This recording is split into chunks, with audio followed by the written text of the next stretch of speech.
नमस्कार साथीहरू, तपाईहरुलाई स्वागत छ हाम्रो क्रिटिकल जर्नीको लाइभ स्ट्रिमिङमा स्वागत छ। साथीहरू, आज हामी एउटा गम्भीर पीडादायी तर अति नै आवश्यक विषयमा गम्भीर बहस गर्न गइरहेका छौँ। त्यो हो रुकुमको जातीय नरसंहार यानि कि रुकुमको कास्ट मैसेकरको बारेमा आज हामी विशेष चर्चा गर्न गइरहेका छौँ। यो घटना केवल घटना मात्र होइन साथीहरू, एउटा ऐतिहासिक रूपमा एउटा बहुत पीडादायी घटना हो जुन हिजो सुर्खेत उच्च अदालतले जुन खालको फैसला दियो त्यो फैसला बहुत गम्भीर रूपमा हैन सम्पूर्ण नेपालका दलितहरूमा एउटा ठुलो वज्रपात भएको जस्तो महसुस गरेका छन् र यो वज्रपातको स्रोत चाहिँ के हो त? यो घटना केवल एउटा आपराधिक घटना मात्रै होइन, उनी यो एउटा बुढी मर्यो भन्ने कुराको मात्रैको चिन्ता पनि होइन, एउटा सिङ्गो काल पल्किँदैछ र पल्किरहेको छ, हजारौं सालदेखि पल्किरहेको थियो भन्ने बारेमा अझ हामीलाई सशङ्कित बनाएको छ हैन। र यो एउटा केवल आपराधिक घटना मात्रै थिएन र होइन, यो हजारौं वर्षदेखिको ब्राह्मणवादी सत्ता, मनुवादी सत्ता र जातीय हिंसाको पुनरुत्पादन भएको छ भन्ने हामीलाई फेरि पनि महसुस भएको छ। त्यसकारणले साथीहरू, आज हामी यसै घटनाको धार्मिक, सामाजिक, वैचारिक पक्षहरूमाथि विशेष रूपमा यसको कारण के हो, यो किन यसो भइरहेको छ र किन यसरी पटक भइरहन्छ, यसको पछाडि के को रहस्य के छ र जुन सम्मानित अदालतका न्यायाधीशहरू जसले सिङ्गो संसदीय समितिको जुन खालको रिपोर्ट थियो त्यसलाई पनि उनीहरूले लत्याइदिएका छन्। त्यो लत्याउनुको पछाडि के कारण हो? के उनीहरू विवेक शून्य भएर लत्याएका हुन् त, या अरू नै केही खिचडी पाकिरहेको छ? यो त्यसको बारेमा पनि आज हामी विशेष रूपमा चर्चा गर्नेछौँ।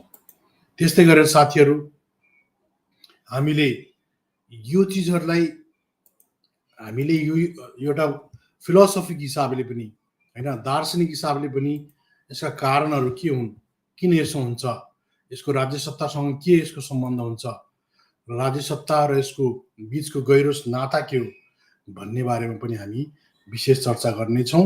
त्यसको लागि आज हामीले विशेष फिलोसोफरहरू डाक्टर अम्बेडकर, ग्राम्सी, फेनन जस्ता उनीहरूका सिद्धान्तहरू मार्फत पनि यसलाई विश्लेषण गर्ने चेष्टा हामी गर्नेछौँ। आजको हाम्रो विशेष टपिक छ रुकुम जातीय नरसंहार, ब्राह्मण तन्त्र र मनुवादको नैतिक जित भएको छ या लोकतन्त्र र सामाजिक न्यायको लज्जास्पद हार भएको छ। जुन यो ब्राह्मण तन्त्र र मनुवाद भर्सेस लोकतन्त्र र सामाजिक न्यायको जुन लडाइँ थियो त्यसमा जुन खालको हारेर पनि जिते जुन मनोवादीहरूले र दलितहरूले जितेर पनि हार्दैछन्, यसको कारण के हो त्यसको बारेमा हामी विशेष चर्चा गर्नेछौँ। यानि कि Rukum caste massacre, Brahminism versus social justice, यानि कि रुकुमको कास्ट मैसेकरको ब्राह्मणिज्म, ब्राह्मण तन्त्र, ब्राह्मणवाद, मनुवाद, ब्राह्मण धर्म, सामन्तवाद, जातिवाद भर्सेस यो सोशल जस्टिस भनेको सामाजिक न्याय या लोकतन्त्र, संविधान, यो द्वन्द्व यसको सिस्टमिक जुन खालको लडाइँ छ, द्वन्द्व छ, त्यसको जरा हामीले पकड्ने कोसिस गर्नेछौँ। र यो जुन हजारौं सालदेखि यस्ता चिजहरू भइरहेका छन् र भोलिका हिन्दू राष्ट्र राजा जुन अवधारणाहरू छन् ती भयो भने अझ के हुन्छन्, यी सबै कुराहरूलाई मल्टिडाइमेन्सनल तरिकाले विश्लेषण गर्ने हामी कोसिस गर्नेछौँ।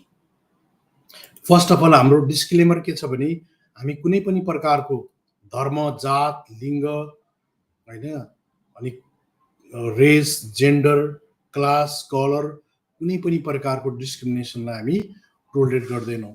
हाम्रो अन्तिम उद्देश्य भनेको के हो?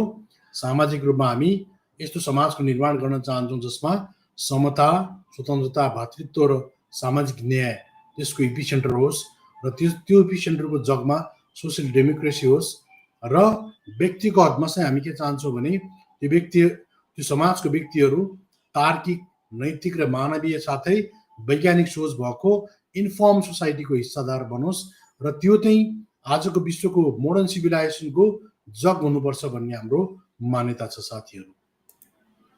अब हामी ढिला नगरेर प्रसङ्गतिर लाग्न चाहन्छौँ। हामीले फर्स्ट अफ अल जुन सुर्खेतमा होइन, जुन सुर्खेतको सम्मानित अदालत, उच्च अदालत मार्फत जुन सोमकान्त मैनालीजी र मातृका प्रसाद भण्डारीजी, दुई ब्राह्मण जजहरूले जुन खालको, मैले जातिवादी रूपमा उहाँहरूलाई हेर्न खोजेको छैन, तर उहाँहरूको जुन खालको लेखोट भयो, जुन खालको तरिकाले उहाँहरूले फैसला लेख्नु भएको छ, त्यो फैसलामा के भनिएको छ भने त्यो फैसलाले चाहिँ क्लियरली के कुरालाई सिग्निफाई गरिरहेको छ भने त्यो जातिवादी होइन होइन, उहाँहरूले भनिरहनु भएको छ त्यो चाहिँ बिल्कुल रूपमा त्यो के अरे त्यो फैसला जातिवादी चाहिँ होइन, तर ज्यान मार्ने उद्योगको मात्रै हो भन्ने टाइपको फैसला उहाँहरूबाट आएको छ। यो फैसला यसकारण पनि घोर आपत्तिजनक छ कि यसले सिङ्गो जुन एपिसेन्टर थियो, जस्तै तपाईँ हेर्नु सक्नुहुन्छ, यो मैले कान्तिपुर पोस्टबाट लिएको छु, यो कटिङ चाहिँ यो कान्तिपुर पोस्टले हिजो दिएको थियो। सोती घटना जन्मकैद चाहिँ सदर गर्ने तर जाति विभेदको कसुर बदर गर्न उच्च अदालतको आदेश भनेको जुन जाति विभेदको कारणले गर्दा भएको भन्ने यो घटना चाहिँ होइन, यो भएको बिल्कुलै होइन, तर जन्मकैद चाहिँ हो भनेको यो चाहिँ ज्यान मार्ने उद्योग या ज्यान मार्ने तरिकाले एउटा ज्यान मारा केस चाहिँ हो, तर यसको कज चाहिँ जाति विभेद चाहिँ होइन भनेको चाहिँ यसले टोटल्ली चाहिँ मनोवादी ब्राह्मणवादी सिस्टम जो छ, इको सिस्टम, त्यसलाई क्वेसन गर्न बिल्कुलै त्यहाँबाट हुन्छ नि, एकदम देखे पनि नदेखे यसरी आनन्दसँग आँख चुराउने भन्छ हिन्दीमा, देखे पनि नदेखे यसरी मजासँग केही नभएस्तरी होइन यिनीहरू साइड लाइन लागेका छन् कि त्यो भनेको ऐतिहासिक रूपमा यो जुन दलितहरूलाई एउटा फेरि होइन एयर टाइट कम्पार्टमेन्टमा फेरि धस्ने काम गरिएको छ। यो धेरै नै एकदम संवेदनशील छ, यो धेरै खेदजनक छ, दुःखदायी छ।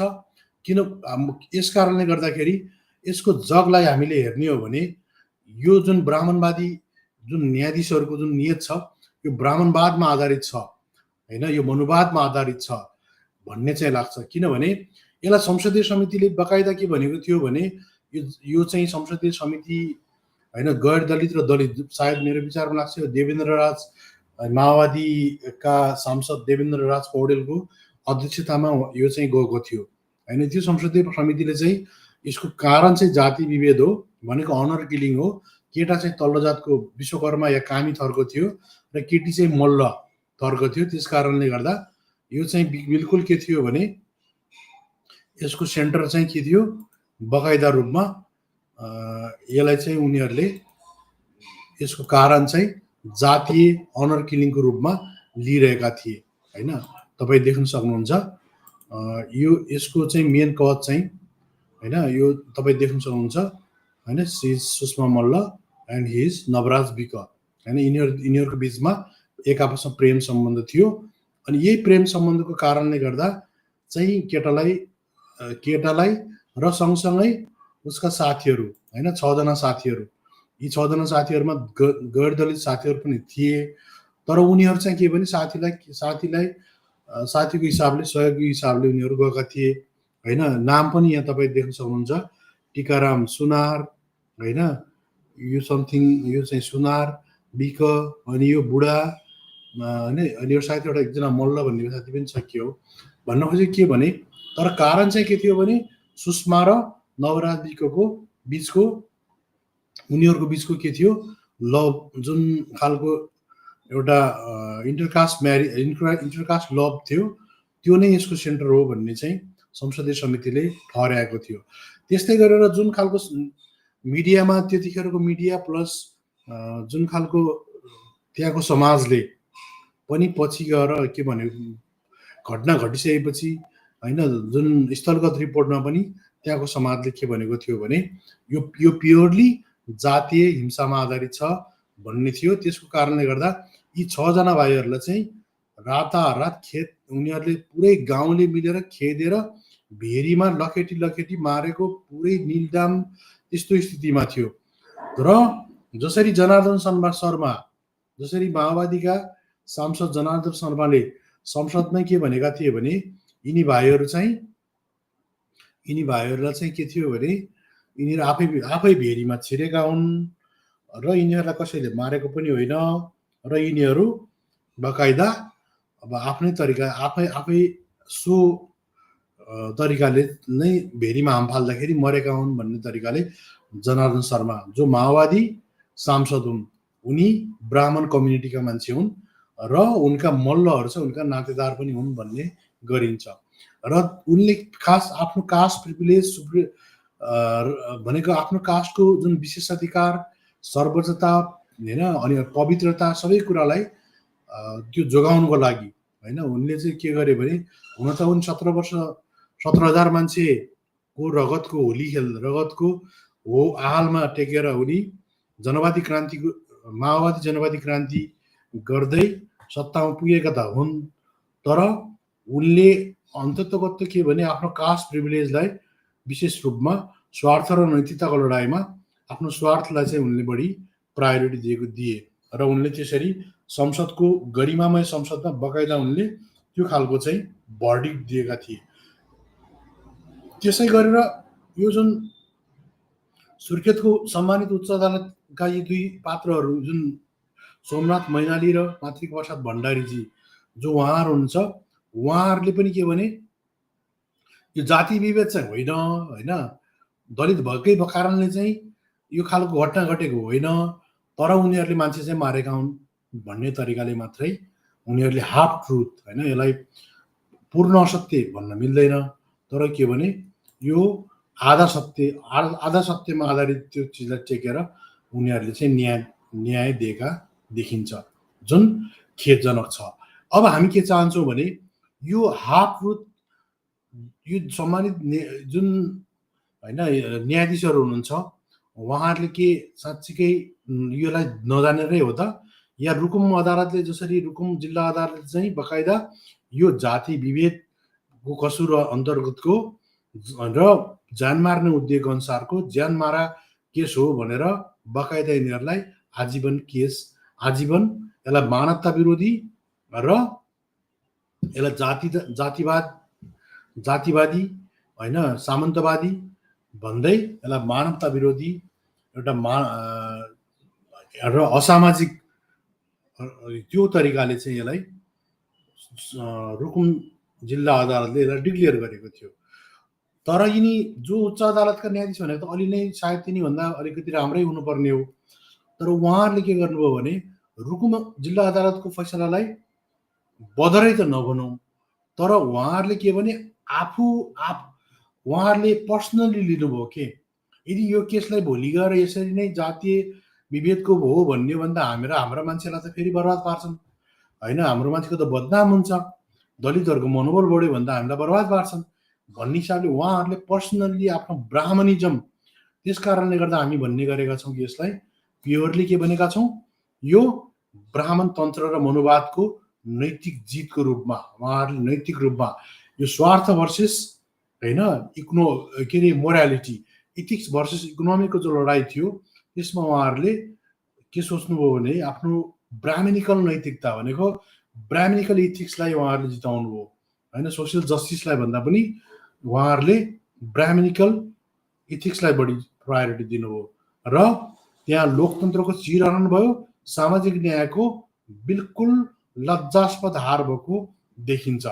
अब हामी के चाहन्छौँ भने यी दुईजना ब्राह्मण न्यायाधीशहरूले केमा टेकेर यो चिजहरूलाई दिनुभयो, संविधानलाई टेकेर हो या मनुस्मृतिलाई टेकेर हो त भन्ने कुरा विशेष रूपमा हामीले यसलाई चाहिँ यसको बारेमा हामीले प्रत्याभूत गर्नुपर्ने हुन्छ। त्यसको लागि हामीले फर्स्ट अफ अल तपाईँले यो मनुस्मृति भन्ने किताब म तपाईँलाई देखाउन चाहन्छु। यो मनुस्मृति जुन ब्राह्मण धर्मको मोरल कोड अफ कन्डक्ट भनेको नैतिक आचार संहिताहरू भनेको कसले कोसँग बिहा गर्न मिल्ने, कसले कोसँग होइन यौन सम्पर्क गर्न मिल्ने, कसले कस्तो खालको खाने, कसले सम्पत्ति राख्न पाउने, कसले राख्न नपाउने, कसले पढ्ने होइन, के अरे कसले चाहिँ पढ्न पाउने, कसले चाहिँ पढ्न नपाउने, सबै कुराको डिसाइड गर्ने भनेको मोरल कोड अफ भनेको कोड अफ कन्डक्ट भनेको चाहिँ के हो, नैतिक आचार संहिता। यो नै ब्राह्मण धर्मको के हो, संविधान हो।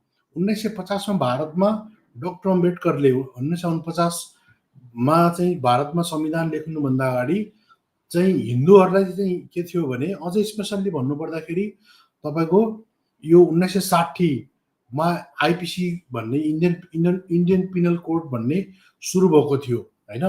त्यो इन्डियन पिनल कोड सुरु त भयो, तर सुरु भइसकेपछि पनि के भयो भने, जस्तो मुस्लिमहरूलाई चाहिँ शरीयत कानुन अनुसार उनीहरूलाई सजाय हुने गर्थ्यो भने हिन्दूहरूलाई चाहिँ के हुन्थ्यो भने उनीहरूलाई बकाइदा मनुस्मृति अनुसार चाहिँ यो दण्ड विधानको व्यवस्था थियो। त्यो मनुस्मृति फर्स्ट टाइम चाहिँ 1976 मा सर विलियम जोन्स, जुन चाहिँ उनी चाहिँ खास के अरे लिङ्ग्विस्टिक मान्छे पनि हुन् होइन, भाषाविद पनि हुन्, तर उनी चाहिँ के थियो भने कलकत्ता हाइकोर्टमा जज भएर आएका थिए। अनि त्यो जज भएर आएको बेलामा जब ब्राह्मणहरूले होइन हामीलाई त हाम्रो त मनुस्मृति अनुसार हाम्रो कानुनहरू चल्छ, हामीलाई त तपाईँले यस्तो दिन पाउनुहुन्न भन्ने कुरा गरेपछि अनि उनीहरूले के गरेका थिए भने त्यसो हो भने ठिकै छ नि त उ गरौँ न त होइन। अनि त्यसो हो भने चाहिँ के अरे मनुस्मृति अनुसार यो विधानलाई गरौँ भन्ने होइन, के अरे मनुस्मृतिलाई चाहिँ उनले संस्कृतबाट हिन्दीमा ट्रान्सलेट गरे, इङ्ग्लिसमा ट्रान्सलेट गर्न लगाए र त्यही अनुसार चलिआएको थियो। त्यो 1950 सम्म चल्दै आएको बिल्कुल थियो। त्यस कारणले गर्दा अब म तपाईँहरूलाई मनुस्मृति र नेपालको संविधान, म नेपालको संविधानको बारेमा पनि फर्स्टमा क्लियर गर्न चाहन्छु। नेपालको संविधानले के भन्छ त, वा सम्मानित जुन उहाँ होइन, जुन दुईजना न्यायाधीशहरू हुनुहुन्छ उहाँहरूले यो नेपालको संविधान अनुसार यो फैसला दिनुभयो या मनुस्मृति अनुसार फैसला दिनुभयो, हामी त्यसमा टेकेर यो कुराहरूलाई हामीले कम्पेयर गरेर हेर्ने कोसिस गर्नेछौँ। त्यसमा तपाईँले फर्स्टमा देख्नुहुनेछ नेपालको संविधान होइन। यसमा के छ त भने नेपालको संविधानले के भन्छ भने समानताको हक, यो 18 नम्बरले के भन्छ भने, यो 18 नम्बर बुँदा तपाईँ देख्न सक्नुहुन्छ स्पष्ट रूपमा, यसले समानताको हकको कुरा गर्छ। यो समानताको हकले के भन्छ भने सबै नागरिकको कानुनको दृष्टिमा समान हुनेछन् भन्ने कुरा गर्छ। यसले भनेको इक्वालिटी बिफोर ल भनेको कानुनको नजरमा सबैहरू समान हुनेछन् भन्ने कुरालाई यसले वकालत गर्ने गर्छ बकाइदा, र त्यसै अनुसार यसले त्यसैको पैरवी गर्ने गर्छ। र यसले के भन्छ भने सबै नागरिकको कानुनको दृष्टिमा समान हुनेछन्, कसैलाई पनि कानुनको समान संरक्षणबाट वञ्चित गरिने छैन भनेर 1 नम्बर बुँदाले भन्छ। 2 नम्बर बुँदाले के भन्छ भने सामान्य कानुनको प्रयोगमा उत्पत्ति, धर्म, वर्ण, जात, जाति, लिङ्ग, शारीरिक अवस्था, अपाङ्गता, स्वास्थ्य स्थिति, वैवाहिक स्थिति, गर्भावस्था, आर्थिक अवस्था, भाषा वा क्षेत्र, वैचारिक आस्था या यस्तै अन्य कुनै आधारमा भेदभाव गरिने छैन भन्नाले कुनै पनि प्रकारको चाहे मानिस कुनै पनि होइन धर्ममा, वर्ण, जात, जाति, लिङ्ग, अपाङ्ग होस्, शारीरिक अवस्था जस्तो कमजोर होस्, बलियो होस्, स्वास्थ्य स्थिति जस्तोकै होस्, वैवाहिक बिहा गरेको होस्, अविवाहित होस्, गर्भावस्था होस्, जुनसुकै होस्, आर्थिक अवस्थामा धनी होस्, गरिब होस् सरी, अनि जुनसुकै भाषा बोल्ने मधेसी होस्, थारू होस् होइन, या दलित होइन, या हिमालको शेर्पा होस्, डोल्पाको डोल्फो होस्, पश्चिमको दार्चुलाको मान्छे होस्, या पूर्वको चाहिँ होइन पूर्वको चाहिँ पूर्वेली होस्, भाषाको आधारमा, क्षेत्रको आधारमा, वैचारिक आस्था, माओवादी, काङ्ग्रेस, राप्रपा जुनसुकै होस्, तर यी सबैको आधारमा यिनी कुनैलाई आधार नबनाएर यो एउटा के हुनेछ, इक्वालिटी बिफोर लको सिद्धान्त अनुसार भेदभाव कसैलाई पनि गरिने छैन भनेर 2 नम्बरले भन्छ। त्यस्तै गरी 3 नम्बरले के भन्छ, राज्यले नागरिकहरूका बीच उत्पत्ति, धर्म, वर्ण, जात, जाति, लिङ्ग, आर्थिक अवस्था, भाषा, क्षेत्र, वैचारिक आस्था वा यस्तै अन्य कुनै आधारमा भेदभाव गर्ने छैन भनेर स्पष्ट रूपमा भन्ने गर्छ। त्यो भनेको के हो भने सामाजिक सांस्कृतिक दृष्टिकोणले पिछडिएका तर अझ अहिले इन्फोर्स के गर्छ भने नागरिकहरू बिचमा यी कुराहरूमा त हामी भेदभाव गर्ने छैनौँ, संविधानले भन्छ होइन। तर अझ संविधानले के भन्छ भने स्पेसिफिक इन्फोर्स गरेर के भन्छ भने सामाजिक र सांस्कृतिक दृष्टिले पिछडिएका महिला, दलित होइन, महिला, दलित, आदिवासी, मधेसी होइन, उत्पीडित वर्ग यी सबैलाई के गरिनेछ भने विपन्न होइन, यी सबैलाई नागरिकको संरक्षण, सशक्तिकरण र विकासका लागि कानुन बमोजिम विशेष व्यवस्था, अझ कानुन बमोजिम विशेष व्यवस्था गर्ने रोक लगाएको मानिने छैन भनेर भनेको छ। हेर्नुहोस्, यो कानुन बमोजिम भन्ने तपाईँ शब्दलाई हेर्न सक्नुहुन्छ। यो कानुन बमोजिम विशेष व्यवस्था गरेर अझ उनीहरूलाई प्रोटेक्सन पनि गरिनेछ भन्ने तरिकाले के गरिएको छ, कुरा त संविधानमा गरिएको छ। तर अब यी सम्मानित उच्च अदालतका 2 न्यायाधीशहरू होइन, सम्मानित उच्च अदालतका 2 न्यायाधीशहरूले चाहिँ के गर्नुभयो भने यो चिजहरूलाई उहाँहरूले गोलीमार गरिदिनु भयो। यो गोलीमारले किन गर्नुभयो भन्ने कुरा हाम्रो लागि चाहिँ सबैभन्दा चित्त दुखाएको विषय यो हो। र उहाँहरूले यदि कुनै संविधानको धारालाई देखाएर भन्नुहुन्छ भने हामी मान्छौँ, तर संविधानले विशेष प्रोटेक्सनको जुन व्यवस्था गरिरहेको छ, तर उहाँहरू त उल्टो अझ के भन्नुहुन्छ भने यो त जातीय विभेदको कुरै होइन सरकार, दलित साथीहरू, यो त हो तपाईँहरूलाई मान्छे मार्यो, मार्न पिट्न पाइँदैन त्यो अलग कुरा हो, तर चाहिँ नि यो के हो, यो जातीय विभेदको विषय चाहिँ बिल्कुलै होइन भनेर अझ उल्टो के गरेको छ भने उहाँहरूले त्यसलाई प्रोटेक्सन गर्न खोज्नु भएको छ। प्रोटेक्सन गर्न खोज्नु के गरिसक्नुभयो होइन। यो चाहिँ के छ भने एकदमै खेदजनक छ।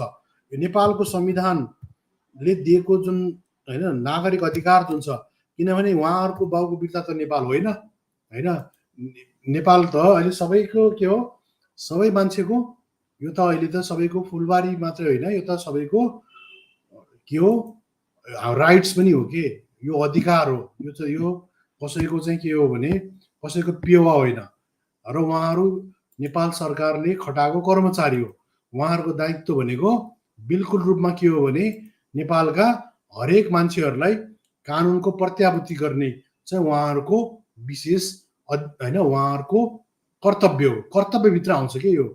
उहाँहरूले पर्सनल्ली लिएर मेरो जातलाई, आज एकजना रेशम चौधरीको केसमा एकजना अर्को बाहुनले के भनेको छ भने के अरे यो ऊ चाहिँ उहाँको आत्माले चाहिँ पोल्यो अरे, धरधरी आत्माले पोल्यो भनेर त्यस्तो इमोसनल कुरा गरेर रेशम चौधरीलाई चाहिँ बिल्कुल रूपमा उनीहरूले फेरि चाहिँ पक्ड्ने आदेश दियो। तर सर्वोच्चले फेरि उसलाई रिस्टोर त गर्यो। तर के भने यी मान्छेहरू त्यो जो आज एकजना ब्राह्मणले जसरी रेशम चौधरीलाई पर्सनल रूपमा उसलाई चित्त नबुझेको भरमा ऊ इमोसनल भएर उसले एउटा रेशम चौधरीलाई के गर्यो, पक्ड्ने निदो गर्यो। तर त्यो उसका पछाडिका पनि खिस्सा त होलान् होइन, किनभने आरएसएसका मान्छे अहिले काठमाडौँमा रिङिरहेछन् होइन। उहाँ त्यत्तिकै खिचडी त कसैको पनि पाक्दैन कि, केही न केही कारण त त्यहाँ छ। तैपनि त्यही मान्छेले दिएको के छ भने त्यही मान्छेले दिएको के अरे उसलाई त्यसै मान्छेले दिएको बयानलाई ख्याल गर्ने हो भने पनि यसले के भन्छ भने आज काठमाडौँमा चाहिँ विशेष गरेर के भयो भने उसलाई चित्त बुझेन, त्यही भएर उसले रेशम चौधरीलाई पक्ड्नको लागि पर्सनल्ली लेटर प्याडमा दिएर उसलाई चाहिँ पक्राउ पुर्जी दियो। त्यस्तै गरेर के भने यी 2 जना ब्राह्मण न्यायाधीशहरूले पनि के भने नेपालको संविधानलाई धोती लगाइदिए होइन। धोती अझै स्पेसल प्रोटेक्सनको नाममा त अझ के भने मेन कारण चाहिँ त्यो मेन कारणलाई नै उनीहरूले साइडलाइन लगाएर ब्राह्मणवाद र मनुवादलाई पुरै सेफ बनाएर होइन, उनीहरूलाई एकदमै त्यो चोख्याएर होइन, गौमूत्र खुवाएर चोख्याएर चाहिँ उनीहरूले बकाइदा यसलाई एउटा सिम्पल 2 जना बिचको झगडाको हिसाब जस्तो पो यिनीहरूले त त्यसलाई ओभर सिम्प्लिफिकेसन भन्छ क्या इङ्ग्लिसमा, ओभर सिम्प्लिफाई गरेर अनि समाजमा त्यत्रो ठुलो भयङ्कर विभेदलाई नर्मलाइज गर्न खोजेको हो। त्यस कारणले मैले के लेखेको भने ब्राह्मणवाद र मनुवादको नैतिक जित गरे यिनीहरूले दिलाएका हुन् र त्यो अति नै खेदजनक, घोर भर्सना लायक छ। र इतिहासमा यी दुईजना न्यायाधीशलाई होइन दलित समाजले मात्रै होइन, नेपालको लोकतान्त्रिक समाजले यिनीहरूलाई एउटा कलङ्कको रूपमा हेरिरहनेछ र यो कलङ्कको नजिरको रूपमा हेरोस् भन्ने हाम्रो इच्छा शक्ति पनि छ। र हामी चाहन्छौँ अब आउने न्यायाधीशहरूले या अब सर्वोच्चमा हुने फेरि रिट जुन सर्वोच्चमा हुने जुन खालको पुनरावेदन छ त्यसमा पनि यो चिजहरू नदोहोरियोस् भन्ने हामी बिल्कुल चाहन्छौँ। त्यस कारणले यो मनुस्मृतिमा मैले किन यसो भनिरहेको छु त भने संविधानले त हामीलाई के भन्यो भने तिमीहरूलाई त ओभर प्रोटेक्सन गर्ने हो साथी हो, त्यसकारण दलितहरूले यो नेपालको लोकतान्त्रिक संविधानमा चित्त नदुखाउँदा हुन्छ भनेर बकाइदा 18 नम्बर क्लजले मैले यो आफै बोलेको छैन है साथी हो, नेपाल कानुन आयोग द्वारा दिएको यो नेपालको संविधानको 18 नम्बरको समानताको हक अन्तर्गतको मौलिक अधिकार अन्तर्गत यो चिजहरू आएको कुरा मैले बिल्कुल त्यसलाई टेकेर बोलिरहेको छु। अब तर यसो भएन भने अब यिन जुन न्यायाधीशहरू छन् होइन, जुन भट्टराईजी र मैनालीजी जो दुईटा न्यायाधीशहरू हुनुहुन्छ, उहाँ दुईटा न्यायाधीशहरूले केलाई टेकेर यस्तो बनाउनु भयो त भन्ने जान्नको लागि अब तपाईँलाई म मनुस्मृतिको अब प्योर तपाईँलाई म मनुस्मृतिमा लान चाहन्छु। यो मनुस्मृतिको च्याप्टर नम्बर 8 को 366 नम्बर बुदाले के भन्छ भने बकाइदा रूपमा हीन जातीय पुरुष से श्रेष्ठ जाति वाली कन्या के साथ संभोग करे तो भनेको तल्लो जातको केटाले माथिल्लो जातको केटीसँग उसले संभोग गर्यो भने, यौन सम्पर्क गर्यो भने, सेक्स गर्यो भने जात अनुसार होइन, लिङ्ग छेदन भनेको उसको लिङ्ग काट्दिनु, ताड्नु भनेको पिट्नु र मार्नु आदि, या वध के योग्य भनेको मार्न के योग्य हुनेछ, उसको ज्यान लिन पाउनेछ, उसलाई प्राणदण्ड दिँदा पनि केही फरक पर्दैन भनेर बकाइदा 366 नम्बर बुदाले भन्ने गर्छ तथा होइन भनेर यसले भन्ने गर्छ।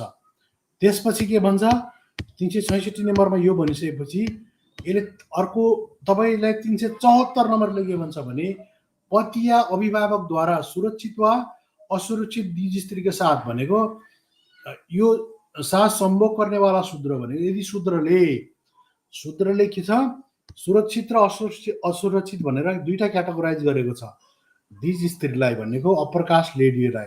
त्यसमध्येमा शूद्रले यदि असुरक्षित द्विज स्त्री अनप्रोटेक्टेड द्विज स्त्रीका साथ संभोग गर्यो भने, सेक्स गर्यो भने, यौन सम्पर्क गर्यो भने उसको लिङ्गलाई कटुवाएर भनेको उसको लिङ्गलाई काटेर र धन तथा भनेको प्लस धनको जफ्त गरेर भनेको धनलाई जफत गरेर दण्डित गरिनेछ भनेर भनेको छ। त्यो चाहिँ असुरक्षित द्विज स्त्रीको साथ गर्यो भने।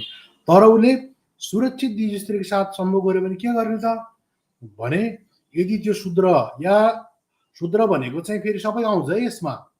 शूद्र भनेको चाहिँ बकाइदा तल्लो जात त आउँछ नै, अन्त्यजहरू त हुने नै भइहाले, प्लस यादव, उर्मी, कोइरी, कलवार, अनि त्यसपछि गएर बर्मा, अनि त्यसपछि गएर शाह, तेली होइन, शाह, तेली, त्यसपछि अनि सबै यिनीहरू यी सब के हुन् शूद्र हुन्। यिनले नवक्षत्रीको ध्वास नगरे हुन्छ र नौटङ्की नगरे हुन्छ। बकाइदा मनुस्मृतिको 10 नम्बर च्याप्टरको होइन 10 नम्बर च्याप्टरको लगभग 5-6वटा पोइन्ट छ, लगभग 37-38 देखि 44-45 सम्म त्यो च्याप्टरमा को कसको औकात कति के सब कुरा भनेको छ। म त्यो पनि म देखाइदिउँला, केही छैन होइन। यसमा पनि तपाईँको बकाइदा यहाँ यो यज्ञबाल्ब होइन, यज्ञबाल्ब स्मृति हो। यज्ञबाल्ब भनेको जुन यो के निखिल उप्रेतीहरूले खुब एकदम उपनिषदको बहुत प्रशंसा गर्छन् नि होइन, त्यो उपनिषदको यो यज्ञबाल्ब भन्ने मान्छे चाहिँ बहुत ठुलो गार्गीको लोग्ने हो। गार्गीका यो यज्ञबाल्बको दुईटा श्रीमती हुन्छन्, गार्गी र अर्को। यो त्यो उपनिषदको क्यान्डिडेट हो र उसले आफ्नो एउटा स्मृति लेखेको छ। यो स्मृति बकाइदा वर्ण जाति विवेक अनुसार यसमा बकाइदा यसले के यी निषादहरू यिनीहरू होइन, यी सब यिनी कसका औकात कति के बिल्कुल चण्डाल भनेको निषाद भनेको यिनले कसलाई बिहा गर्यो भने को निज जन्मिन्छ, प्रतिलोम बिहा के होइन, अनुलोम बिहा के सब कुरा वर्णशङ्कर भनेको के हो, यिनी सब चिजहरू यसको चिरफार यो यहाँ हेर्नुहोस् यज्ञ बल्ब स्मृतिमा छ। अब मनुस्मृतिले पनि के भन्छ भने यो शूद्रले चाहिँ यदि सुरक्षित स्त्रीका साथ सम्भोग गर्यो भने उसलाई के गर्ने, सम्पत्तिको जफत गर्ने भनेको सम्पत्ति पुरै उसको करापझ्याप पार्ने र उसलाई प्राणदण्ड से दण्डित भनेको प्राणदण्ड भनेको उसलाई मारिदिने प्राणदण्ड पनि गर्ने र उसलाई बकाइदा चाहिने उसलाई सम्पत्तिको जफ्त पनि गर्ने भनेर बकाइदा यसले के गर्छ, यसले त्यो कुरालाई जस्टिफाई गर्न खोजेको छ। त्यस कारणले गर्दाखेरि तपाईँ स्पष्ट रूपमा देख्न सक्नुहुन्छ यो जुन हाम्रो जुन दुईजना जजहरू हुनुहुन्छ नि होइन, मैनालीजी र भण्डारीजी, उहाँहरू सायद झुक्किनुभयो जस्तो लाग्छ के उहाँहरूले चाहिँ यो खालको चाहिँ एउटा सिस्टमबाट उहाँहरूले चिजलाई दिन खोज्नु भएको हो होइन। नेपालको सायद उहाँहरू टाइम ल्याप्स भयो होला कि, अब उहाँहरूले सोच्नुभयो कि निन्द्रामा चाहिँ हामी पहिलेकै जमानामा छौँ जस्तो लागेर नेपालको संविधान बिर्सिनुभयो उहाँहरूले र उहाँहरूले बकाइदा के गर्नुभयो भने यसैमा टेकेर उहाँहरूले त्यो चिजलाई जस्टिफाई गर्न खोज्नुभयो र भन्नुभयो कि यो जाति विभेद चाहिँ होइन, किनभने मनुस्मृतिमा यो कुरालाई जाति विभेद मानिँदैन। मनुस्मृतिले यसलाई के गर्छ, जस्टिफाई गर्ने गर्छ। मनुस्मृतिले यसलाई बकाइदा रूपमा के भन्छ भने यो कुनै जाति विभेद होइन साथी हो, यो चाहिँ बकाइदा 4 जात 36 वर्णले होइन, 4 जात 36 वर्ण अन्तर्गतको जुन सिस्टम छ त्यो सिस्टम अन्तर्गत यो नेचुरल हो होइन। यसमा यो बर्माले बनाएको डिभाइन ल अन्तर्गतको डिभाइन जस्टिस, उहाँहरू डिभाइन जस्टिसमा जानुभयो के, उहाँहरू संवैधानिक जस्टिसमा जानु भएन कि यसलाई डिभाइन जस्टिसमा गएर यसलाई जस्टिफाई गर्नुभयो। र डिभाइन जस्टिस भनेको के हो भने त्यही मनुस्मृति होइन, मनुस्मृतिमा टेकेर उहाँहरूले यो चिजलाई जस्टिफाई गर्न कोसिस गर्नुभयो।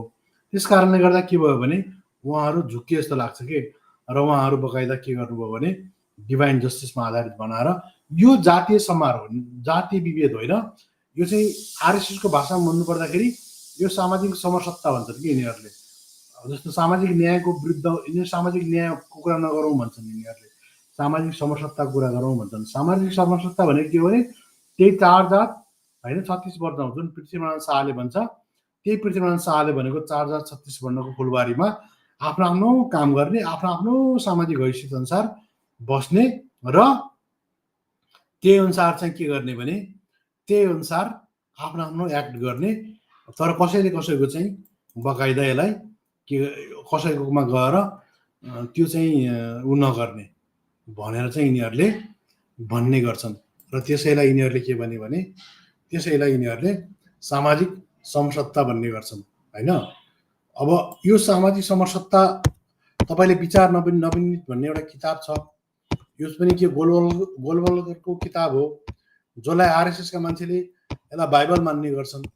यो बाइबलले के भन्छ भने यसले पनि बकाइदा के भन्छ भने यी तपाईँ देख्न सक्नुहुन्छ, यसमा यसले चाहिँ स्वधर्म इक्वल टु स्वकर्म भन्छ।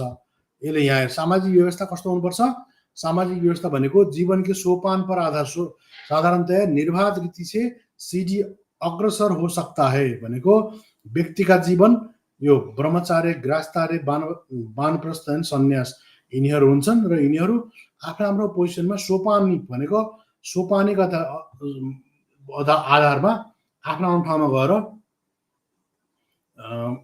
सोपानिक आधारमा आफ्नो आफ्नो ठाउँमा गएर अनि बस्नुपर्छ भन्ने कुरा यसले भन्छ के। यो तपाईँ देख्नुहुन्छ कि यो चाहिँ के हो, बकाइदा आरएसएसको विचार नवनित भनेको बन्च अफ थट भन्ने किताब बाई गोलवलकर, यसलाई के भन्छन्, यो चाहिँ आरएसएसको बाइबल हो। त्यो किताबमा समाज व्यवस्था कस्तो हुनुपर्छ भने सबै मान्छेहरू सोपान अवस्था भने सोपान पर साधारणतया निर्विवाद रीति से बस्नुपर्छ भन्ने कुरा यिनीहरूले भनेका छन्। अनि त्यही अनुसार चाहिँ बसेन भने चाहिँ त्यो सही हुँदैन। त्यसैले यिनीहरू जहिले पनि तपाईँ सुन्नु होला यिनीहरूको एउटा शब्द तपाईँहरूले ध्यान दिनु होला, सामाजिक समरसत्तावाद भन्छन् यिनीहरूले, सामाजिक समरसत्ताको कुरा गर्छन्। कहिले पनि यिनीहरूले खुलेर पनि सामाजिक न्यायको कुरा गर्दैनन्, सामाजिक न्यायको कुरा गर्नुहुन्न भन्छन् यिनीहरू। सामाजिक न्याय भनेको चाहिँ यो चाहिँ वा सेक्युलरिजम भने जस्तै सेक्युलरिजम या सामाजिक न्याय भनेको चाहिँ यो यिनीहरूको लागि पाच्य कुरो होइन भन्छन्, पच्दैन, त्यो गर्नु हुँदैन, त्यो चाहिँ त्यो हो भने समाज विघटनतिर जान्छ भनेर यिनीहरूले भन्ने गर्छन्। त्यसकारण यिनीहरू जहिले पनि के भन्छन्, सामाजिक समरसत्तावाद भन्ने कुरा गर्छन् होइन। त्यही सामाजिक समरसत्तामा आधारित समाज चाहिँ यिनीहरूले निर्माण हुनुपर्छ भन्ने यिनीहरूको होइन। अनि यिनीहरू चाहिँ हेर्नुहोस् तपाईँ, सामाजिक उत्थानका कुरा गर्छन् यिनीहरूले होइन। हाउतीले जबरजस्ती अम्बेडकरलाई यो सामाजिक उत्थानको कुराहरू भिडाइदिने गर्छन् कि त्यो खेदजनक छ, त्यसको बारेमा पछि कुरा गरौँला होइन। यिनीहरू अस्पृश्यताका उपचार कसरी गर्ने, सबै जातियों के जरुरतमंदों के लिए होइन, यो विशेषतः अस्पृश्य भी अनेक क्षेत्रों में श्रेष्ठ, अन्यथा यो चाहिँ उपेक्षित बन्धुओं की सेवा, यी सब यिनीहरूले लापेट गरेर यिनीहरूले के गरेका छन् भने यो सामाजिक उत्थानका कुरा गर्दै अनि त्यो चाहिँ अनि यिनीहरूले उपेक्षितहरूलाई, दलितहरूलाई होइन, अस्पृश्यहरूलाई यिनीहरूले बकाइदा त्यसैको वरिपरि घेर्ने गर्ने गर्छन्। र यो यस कारणले गर्दाखेरि दलितहरूले यही आरएसएसका मेन्टालिटी भएका मान्छेहरू नेपालमा पनि प्रशस्त मात्रामा न्याय क्षेत्रमा, ब्युरोक्रेसीमा, पुलिसमा, हरेक ठाउँमा यिनीहरू छिरेका छन्। अनि यिनीहरू आफ्नो आँखा होइन, यी अस्पृश्यताको उपचार तपाईँ देख्न सक्नुहुन्छ। यिनीहरूको विश्व हिन्दू परिषदहरू, यिनीहरूको सबै के छ, समस्त धार्मिक र सामाजिक अनुष्ठान से अस्पृश्यताका निकाल्छ, एकदम फुलबुट्टा भर्ने, दलितलाई फसाउने काम मात्र यिनीहरूको यो। यिनीहरू आरक्षणका विरोधी पनि छन्। अनि त्यस कारणले गर्दा भेदभावपूर्ण व्यवहार क्यों होइन, विदेशी शक्तिले गर्दाखेरि भेदभाव गरेको हो भन्ने यिनीहरू मान्ने गर्छन्। भन्न खोजेको डॉक्टर अम्बेडकर ने अनुसूचित जाति के विशेष अधिकार का प्रावधान 1950 में हमारे गणतंत्र की स्थापना में, यो भ्रम हो 10 सालको भन्ने, यो पनि भ्रम हो। यो चाहिँ राजनीतिक आरक्षणको कुरा गरेको हो यिनीहरूले चाहिँ होइन। शैक्षिक र ब्युरोक्रेसीमा पनि यस्तै हो भनेर यिनीहरूले बिल्कुल रूपमा यिनीहरू हेर्नु आर्थिक आधारमा आरक्षण कुराहरू गर्छन्। भन्न खोजेको के हो भने अल्टिमेटली यिनीहरू मनुस्मृतिका फ्यान हुन् र नेपालका जुन खालका यिनीहरू जो नवराज विकलाई जुन खालको मार्ने कुराहरू पनि यही मनुस्मृतिमा आधारित छ।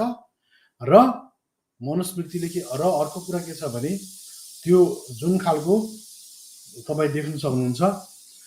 तर अब यहाँ हेर्नु यिनीहरू कतिसम्म फटा काम गरेका छन् भने अर्को एउटा श्लोकमा यिनीहरूले के भन्छन् भने होइन, अब दलितलाई भयो भने त होइन, दलित पर्यो भने, तल्लो जातको पर्यो भने त प्राणदण्ड मारिदेऊ भन्छन्।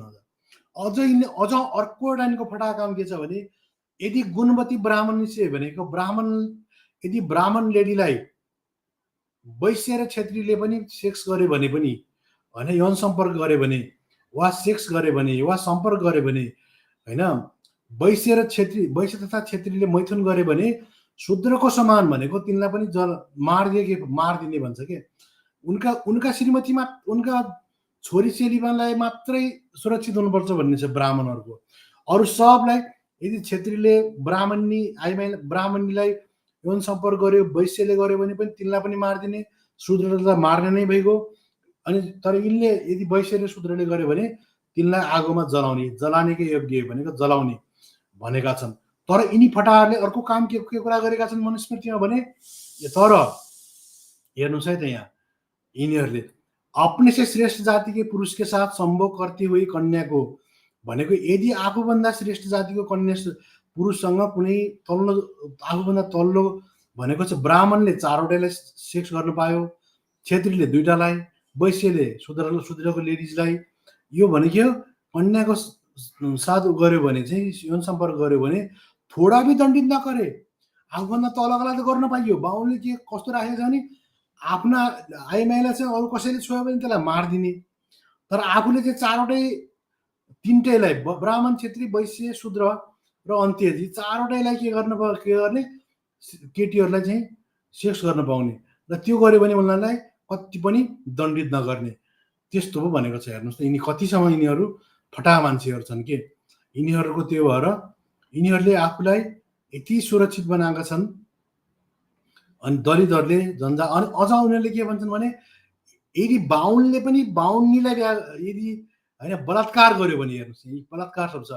यदि हेर्नुहोस् अरूलाई त छोए पनि मन लागेर यदि माया प्रेम भएर गऱ्यो भने पनि काटिदिने मारिदिने हो। तर यहाँ के भन्छ ब्राह्मणी के साथ भनेको यदि ब्राह्मण लेडीलाई होइन बलात्कारपूर्वक यौन सम्पर्क गर्यो भने ब्राह्मणले गर्यो भने जम्मा 100 पाउन्ड 1000 पाउन्ड मात्रै चाहिँ पैसा तिर्यो भने जसलाई गर्दा पनि भयो भने आफ्नो लागि त ओपन जसलाई गर्दा पनि भयो के बढी से बढीमा यही पैसा बाहुनलाई भयो भने पैसा तिर्ने अरूलाई भयो भने पैसा तिर्नु पर्दैन। वैश्य क्षेत्री वैश्य र शूद्रका लेडिज पर्यो भने तिनीलाई त कति पनि केही गर्दै नगर्ने त्यस्तो पो भन्छन् त यिनीहरू त हेर्नुहोस् त। अनि अर्को सम्भोग की इच्छा गर्ने वाली ब्राह्मणी के साथ भनेको यदि मन मिलेको छ तर बाहुनले बाहुनीलाई गर्दा गर्दै अर्काकी श्रीमतीलाई पनि गर्दा गर्दै त्यो खालको चाहिँ कसैले पक्रिहाल्यो भने 500 पाउन्ड दियो बस छुटिहाल्ने।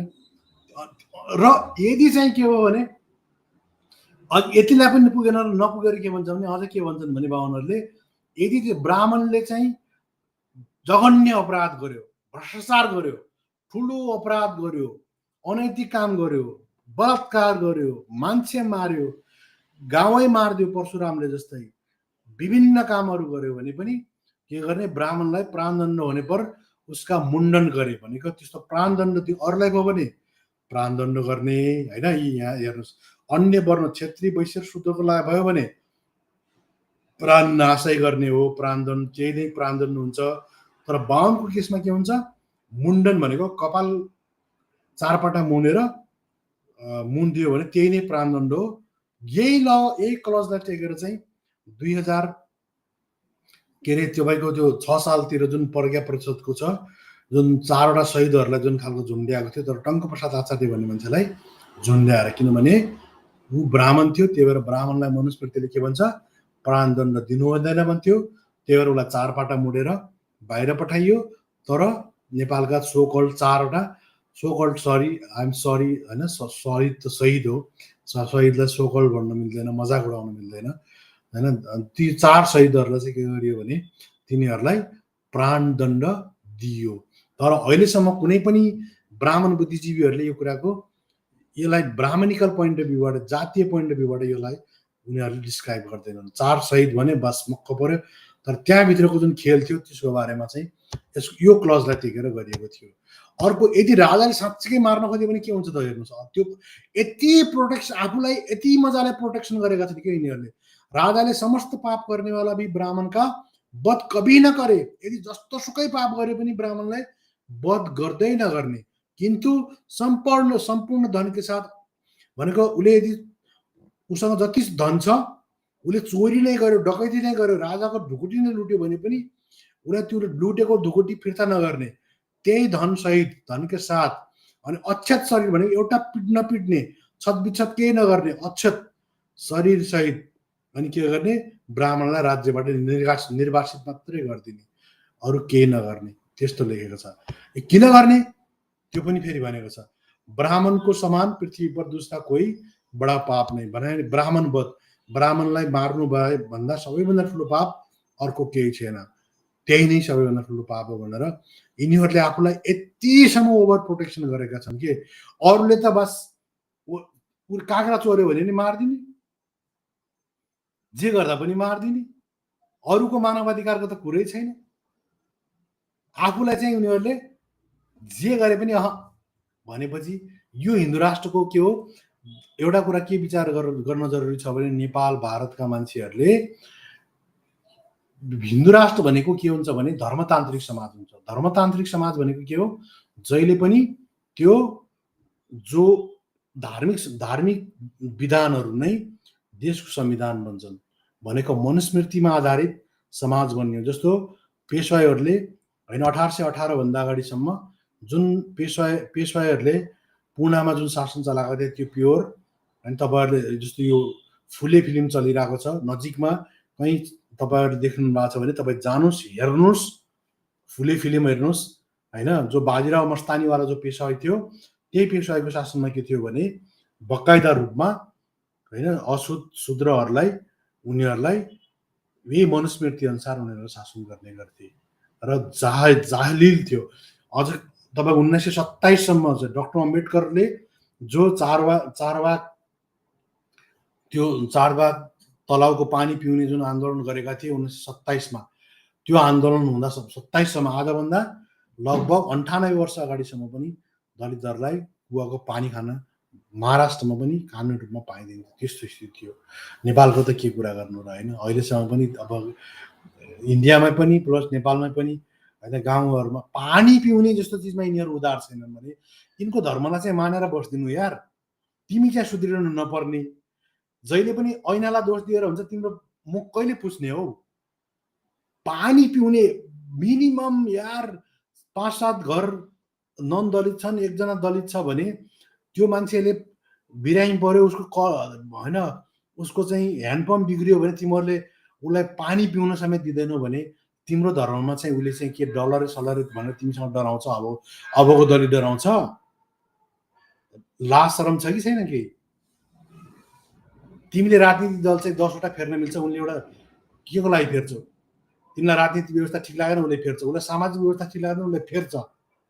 उसले अम्बेडकरको नभ्याना बुद्धिज्मलाई समात्छ, किनकि तार्किक छ, नैतिक छ, नास्तिक छ, भौतिकवादी छ। मन पर्यो अरू पनि धर्ममा जाला, तिम्रो पिटाइ खाएर तिम्रो चाहिँ सब टार्गेट भएर तिमीले चाहिँ 10वटा राजनीतिक दल फेर्न हुने, तिमीले राजनीतिक व्यवस्था चाहिँ फेर्न हुने। उसले सामाजिक व्यवस्था, तिम्रो सामाजिक सद्भावको नाममा चाहिँ नारायण प्रकाशजी जस्ता मान्छेलाई म क्वेसन गर्न चाहन्छु। तिमी कम्युनिस्ट ब्याकग्राउन्डका मान्छे हो भने नारायण प्रकाशजी सामाजिक सद्भावको कुरा नगर, सामाजिक क्रान्तिको कुरा गर र समाजमा क्रान्ति अब हुन जरुरी छ। यो काउ बेल्ट जुन छ नि, गोबरपट्टी, दक्षिण भारतमा किन प्रगति भयो? दक्षिण भारतले समयमा धार्मिक सामाजिक क्रान्तिहरू भए, चाहे पेरियार होस्, नारायण गुरु होस्, होइन उनीहरूले के गरे? उनीहरूले चाहिँ क्रान्ति गरे। यहाँ किन काउबेल्टमा भइरहेको छैन? काउबेल्ट भनेको युपी, बिहार, नेपाल, उत्तराखण्ड, होइन उत्तराखण्ड, बङ्गाल, राजस्थान, दिल्ली, हरियाणा, यो पुरै काउबेल्टमा अहिलेसम्म सामाजिक धार्मिक क्रान्तिहरू हुन सकेका छैनन्। त्यसले गर्दाखेरि सामाजिक सद्भावको कुरा गरेर नेपालका कम्युनिस्टहरूले दलितमाथि, शूद्रहरूमाथि जो 85% छन् के साउथ एसियामा, 85%, बिहार जनगणना, तेलङ्गाना जनगणना, कर्नाटक जनगणनामा देखाइसक्यो 85% छन्। आज नरेन्द्र मोदीले भारतमा जातीय जनगणनाको सङ्घ घोष गरेका छन्। यदि साँच्चीकै फेयरली जातीय जनगणना भयो भने दक्षिण एसियाको काया पलट हुनेवाला छ। धार्मिक, त्यसले सामाजिक, राजनीतिक, आर्थिक हरेक डाइनामिक्स चेन्ज गर्नेवाला छ। यो कुरा याद गरेर यहाँका मार्क्सवादी, उत्तरपन्थी, दक्षिणपन्थी, प्रगतिशील, सोकर जो छौ सबैले यो चिजहरूलाई याद गर। यो किन भनिरहेको छु भने मैले यी सबै होइन, यो सबै यसले यी सबै टेक्स्टहरू जुन छन्, यो श्लोकहरूले ब्राह्मणिक पितृसत्ताको चिन्तनको चरम रूप देखाउँछन्। साथसाथै जातिवादी रूप पनि यिनीहरूले देखाउने गर्छन्, जहाँ स्त्री कुनै स्वतन्त्र व्यक्ति होइन, पुरुषको जातीय सम्पत्ति हो। साथै तल जातका मान्छेहरू भनेका शूद्र, अन्त्यजहरू, उनीहरू भनेका अप्पर कास्ट, जनेउधारीका होइन, उनीहरू गुलाम मात्रै हुन्, उनीहरूको अरू हैसियत केही छैन भन्ने कुरा देखाउँछ। र जब दलित या तल्लो जातका पुरुषहरू माथिल्लो जातका महिलासँग प्रेममा विवाहको कल्पना गर्छन्, त्यसलाई धार्मिक अपराध मानेर हिंसात्मक दण्ड दिइने गर्छ र त्यसैको फलस्वरूप रुकुम नरसंहार भएको कुरा भयो। यिनै शास्त्रीय मनोवादी निर्देशनहरूको सामाजिक पुनर्वृत्ति नै यो सुर्खेत जुन सुर्खेतमा सम्मानित होइन, जुन न्यायालयका वक्ता, जुन न्यायाधीशहरू हुनुहुन्छ, उहाँहरूले चाहिँ यसैलाई टेकेर दिनुभयो भन्ने हाम्रो ठम्याइ छ, जुन भयङ्कर रूपमा गलत छ। त्यस कारणले गर्दा हामी के चाहन्छौँ भने अझै पनि यो एउटा समाजको एउटा होइन सुधार्दै अगाडि बढ्दै जाने एउटा कर्मिक प्रक्रिया हो। किनभने जस्तै 837 जुन रूपमा यदि ब्राह्मण पुरुषले आफ्नै जातको रक्षित ब्राह्मण स्त्रीमाथि बलात्कार गर्छ भने उसलाई केवल 1000 पन या सामाजिक जरिवाना मात्र दिनुपर्छ र यदि सम्बन्ध सहमतिमा भए तापनि ब्राह्मण स्त्रीले यौन इच्छा देखाएको थिइन् भने पुरुषले केवल 500 पन दिनुपर्छ भन्ने जुन कुरा, यस्ता श्लोकहरू भनेको ब्राह्मण पुरुषको अपराधलाई अपराध नै मान्दैनन् र पन नामक प्रतीकात्मक जरिवानाले बलात्कार जस्तो गम्भीर अपराधलाई सामान्य बनाइदिन्छ भनेको उनीहरूको हकमा सामान्य खालको एउटा जस्ट कर्मकाण्डी रूपमा मात्रै सजायको 500 या 1000 पनको कुरा मात्रै गर्छ। तर यसको भर्सेसमा के गर्छ, अरूलाई भयो भने ज्यानै लिने खालको कुराहरू गर्छ। यसले के गर्छ, यिनीहरूको ब्राह्मण विशेषाधिकार वा ब्राह्मणवादी प्रतिशतात्मकको चरम दोहोरो मापदण्ड यसलाई देखाउँछ, जसले दलित पुरुषलाई मार्न निर्देशन दिन्छ। दलित पुरुष सँगसँगै होइन, वैश्य र क्षत्रिय, दलित पुरुषलाई मार्न, क्षत्रिय र वैश्य पुरुषलाई फेरि के गर्छ, यसले बकाइदा चाहिँ तपाईँ देख्नुहुन्छ जलाउने कुराको वकालत गर्छ भने ब्राह्मण पुरुषलाई जरिवाना मात्रैको कुरा गर्ने गर्छ। त्यस्तै गरेर यो 379 ले के कुरा गर्छ, 379 ले यदि ब्राह्मणले मृत्युयोग्य अपराध गरे भने पनि उनीहरूलाई झुन्ड्याउनु या हत्या गर्नु हुँदैन, केवल टाउको मुन्डिए पुग्छ भन्छ। किनभने ब्राह्मण पुरुषको कपाल फाल्नु नै उनीमाथिको सबैभन्दा गम्भीर सजाय मानेको छ। तर त्यही अपराध क्षेत्रीय वैश्य र शूद्रले गरेमा उनीहरूलाई झुन्ड्याउने कुरा गरिन्छ। यो श्लोकले जातीय पवित्रताको मिथकलाई संस्थागत गर्ने गर्छ के, यो कुरा बुझ्न जरुरी छ साथीहरू। ब्राह्मण जाति शरीर मार्न नहुने पूजनीय प्राणीको रूपमा प्रस्तुत गरिएको छ, जबकि बाँकी सबै जातिलाई सजिलै मार्न सकिने दोषीको रूपमा हेर्न उत्पीडनकारी धर्म संहिता बनाइएको यो मनुस्मृतिमा देख्न सकिन्छ। त्यस कारणले यस्ता खालका यी विभेदकारी होइन, ब्राह्मणवादी पितृसत्ता, जातिवादी यी खालका जुन मोरल कोड अफ कन्डक्ट भन्ने नैतिक आचार संहिताहरू जस्तै मनुस्मृति, पराशर स्मृति, यज्ञवाल स्मृति वा 18वटा स्मृतिहरू जस्ता के छन्, यी स्मृतिहरूले के गर्छन्, रुकुमको जातीय नरसंहार जस्तो यी सामाजिक धार्मिक मानसिकताको परिणामहरू पैदा गर्ने गर्छन्। किनकि यसले ती मानिसहरूको माइन्डसेट होइन, उनीहरूको सोच्ने प्रणाली, मनोविज्ञान, उनीहरूलाई संस्कार र संस्कृतिको नाममा उनीहरूको भ्यालु सिस्टममै यिनीहरूलाई हालिदिने गर्छन् र यिनीहरूको लाइफस्टाइल भनेको जीवन पद्धति नै त्यही अनुसार उनीहरूलाई सोसियल कन्डिसनिङ, कल्चरल कन्डिसनिङ गर्ने गर्छ र त्यसले गर्दा समाजमा ठुलो विभाजनकारी समाज तयार गर्छ र त्यस्तो खालको समाजको सामूहिक आस्थाले त्यो प्रेमहरूलाई वा जसरी नवराज र सुषमा मल्ल जस्ता यी जुन खालका यङ जुन प्रेमचर्यहरू हुन् तिनीहरूलाई नरसंहारको रूपान्तरण जबरजस्ती गर्न बाध्य गर्ने समाज तयार गर्छ र यो कति खतरनाक छ भन्ने कुरा हामीले बिल्कुल बुझ्न जरुरी छ। त्यस कारणले गर्दा म तपाईहरुलाई के भन्न चाहन्छु भने यी चीजहरू अति नै खेदजनक छन्। त्यसकारण यो शूद्रको अपराधका लागि मृत्युदण्ड वा चरम हिंसा बिल्कुल उचित छैन र शूद्रले ब्राह्मणको शिक्षा, वेद वा धर्मशास्त्र सुने मात्र पनि तिनीहरूलाई तातो तेल खन्याएर कान जलाउने कुराहरू गरिन्छ हैन। म अहिले त्यतातिर गइन, मैले नवराजको केसलाई मात्रै विशेष गरेर फोकस गर्न खोजिरहेको छु। अहिले एज अ होल यो चाहिँ के छ, इन्टरकास्ट जुन अनर किलिङको बारेमा मात्रै मैले फोकस गर्न खोजिरहेको छु। त्यसकारण धर्म केवल आत्मा र मुक्ति मात्र होइन, जात र श्रेणीबद्ध हिंसाको औजार पनि हो, जसले नैतिक हिंसालाई धार्मिक न्यायको रूपमा वैधता दिने गर्यो र त्यसै अनुसार सम्मानित उच्च अदालतका न्यायाधीशहरूले यो मनुस्मृतिका कानुनहरूलाई टेकेर हैन नेपालको संविधानलाई धज्जी उडाएर धोती लाउने काम गरे। यो बिल्कुल खेदजनक छ र यो कुनै पनि हालतमा यसलाई जस्टिफाई गर्न सकिँदैन र यो न्यायोचित छैन र सम्मानित अदालत र सर्वोच्च अदालतले म के अपिल गर्न चाहन्छु भने यो खालका मनुवादी माइन्डसेट भएका मान्छेहरूलाई बिल्कुल त्यस्ता केसहरू हेर्नबाट वञ्चित गरियोस्।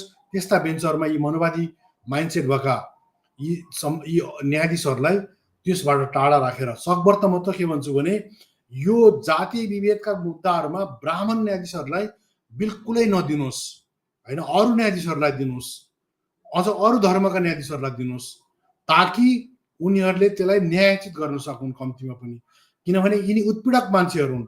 उत्पीडकहरूले उत्पीडितको पक्षमा मुसाले कहिले के अरे बिरालोले मुसाको पक्षमा फैसला दियो भने बिरालोले के खाला? यिनी बिरालोहरूलाई जहिले पनि मुसाबाट टाढा राख्न एउटा म बिल्कुल म सम्मानित सर्वोच्च अदालतप्रति आग्रह गर्न चाहन्छु। अब साथीहरू यी त भए यी अहिलेसम्म घटना घटेका चिजहरू। अब म के चाहन्छु भने हाम्रो समाज कस्तो खालको हुनुपर्छ त भन्ने कुरालाई इङ्गित गर्न चाहन्छु। हाम्रो समाज मेरो विचारमा होइन डाक्टर अम्बेडकरको सोसियल फिलोसफी जो हाम्रो समाजको क्रक्स भनेको के हो त र कस्तो हुनुपर्छ भन्ने कुराहरूमा यदि यो मनुवादी शासन रह्यो भने दलितहरूलाई सधैँभरि उत्पीडन भइरहनेछ। पीडा होइन, एउटा साधारण कामको लागि पनि उनीहरूलाई साधारण साना साना कुराहरूमा पनि उनीहरूको मानवीय गरिमाको हुर्मत लिने काम गरिनेछ र त्यस कारणले गर्दाखेरि उनीहरूलाई सधैँभरि सानो सानो कुराहरूमा पनि होइन उनीहरूलाई के गरिन्छ, प्रताडित गर्ने, समाजबाट ह्युमिलेट गर्ने काम गरिन्छ। तर अब यसको अपोजिटमा हामीले कस्तो समाज निर्माण गर्नुपर्छ त भन्ने बारेमा हामीले विशेष चर्चा गर्न जरुरी छ। किनभने हामीले कुनै पनि चिजको कम्प्लेन यस्तो भएन ऊ भएन भन्नु मात्रै ठुलो कुरो होइन, हामी के चाहन्छौँ भन्ने कुराको होइन त्यसको बारेमा वकालत गर्नु पनि हाम्रो कर्तव्य हो। त्यसै अन्तर्गत म के भन्न चाहन्छु भने हामीले एउटा आइडियल सोसाइटी जुन डाक्टर अम्बेडकरले इनहेरेसन अफ कास्ट भन्ने बुकमा उनले परिकल्पना गरेका छन्, त्यो परिकल्पना गरिएको बुकमा के भनेको छ भने एउटा आइडियल सोसाइटी कस्तो खालको हुनुपर्छ भन्ने डाक्टर अम्बेडकरको जुन सोसियल फिलोसफी छ यसमा के छ, आइडियल सोसाइटी भनेको सुड बी मोबाइल भनेको ब्राह्मणवादी व्यवस्था जस्तो एयर टाइट कम्पार्टमेन्टमा सोली त्यहाँ रिजिड भएर बस्नु हुँदैन। Should be full of channels भनेको विभिन्न खालका छिद्रहरू हुनुपर्छ र सोसियल अस्मोसिस भन्ने गरेका छन् डाक्टर अम्बेडकरले त्यसलाई होइन for conveying for conveying a change taking place in one part to other parts. यिनी भने एउटा पार्टमा एक साइडमा भएको जुन राम्रो कुरा अर्को साइडमा पनि पुग्न सकोस्, त्यो भनेको सोसियल इन्टरेक्सन र इन्टरचेन्जेबल होस् भन्ने सोसाइटी त्यो उनको उद्देश्य छ। अनि an ideal society there should be many interest consciously communicated and shared भनेको धेरै खालका जुन खालका राम्रा कुराहरू छन् तिनीहरू चेतना एकदम आँखा खोलेर चेतनायुक्त तरिकाले कम्युनिकेट भनेको एक आपसमा सेयर गर्न मिलोस्, कम्युनिकेट गर्न मिलोस्। अनि there should be varied and free opinion of contact भनेको तिनीहरूका आचार विचारहरू आदान प्रदान गर्न सकियोस् with others mode of association. In other words there should be social endosmosis भनेको साइन्स पढ्ने विद्यार्थीहरूलाई थाहा होला अस्मोसिस भन्ने एउटा प्रोसेस हुन्छ, त्यसमा त्यसैलाई टेकेर उनले भन्छ सोसियल इन्डोस्मोसिस हुनुपर्छ भनेको एक आपसमा त्यस्ता साना पहलहरू हुनुपर्छ जो समाजमा भएका सबै मान्छेहरूको बिचमा इन्टर कम्युनिकेबल होस्, इन्टरचेन्जेबल होस् र उनीहरूको बिचमा एउटा भातृत्व, त्यसैलाई उनले के भन्छन् दिस इज द फ्रेटर्निटी, र त्यो चाहिँ के होस् भातृत्वको रूपमा विकास होस्। आउतेले भने जस्तो यो डाक्टर अम्बेडकरले 1935मै डिक्लेयर गरेका, उनीहरूले जुन हिन्दू धर्म छोड्छु भनेर डिक्लेयर गरेका र यो 36मा उनले यो किताब लेखेका इनहेरेसन अफ कास्ट भनेको 36मै उनको मेन मोटो के थियो, धर्म उनले बुद्ध धम्ममा जानुको कारण के थियो भने यही सोसियल फिलोसफीमा आधारित भने आइडियल सोसाइटी जुन इक्वालिटी लिबर्टी फ्रेटर्निटी आधारित थियो त्यसको लागि उनले चाहिँ धर्म परिवर्तन गरेर उनले नबयाना धम्म अँगालेका हुन्। न कि आउतीले भने जस्तो पुँजीवादमा अम्बेडकरले दलितको मुक्ति गर्न नसकेर अनि लास्टमा चाहिँ धर्म परिवर्तन गरेर दलितको मुक्ति खोजेको देखिन्छ, एज्युम्सन गरेर जुन खालको भनिरहेछन् त्यो बिल्कुल खराब छ। अहिले म त्यतातिर जान चाहेन। त्यो आवतीको एनेक्डोट, लजिकल फाल्सी र बौद्धिक बेमानी, इन्टेलेक्चुअल डिसअनेस्टी हो। त्यो कुरा म कुनै दिन चर्चा गरौँला, अहिले म त्यतातिर जान चाहेन। र डक्टर अम्बेडकरले त्यसलाई फ्रेटर्निटी भने, र त्यसैलाई उनले के भन्छन् भने which is only another name of democracy. त्यो नै एउटा लोकतन्त्र हो। र democracy is not merely of form of government भनेको, डेमोक्रेसी भनेको एउटा सरकार चलाउने गभर्मेन्ट मात्रै होइन।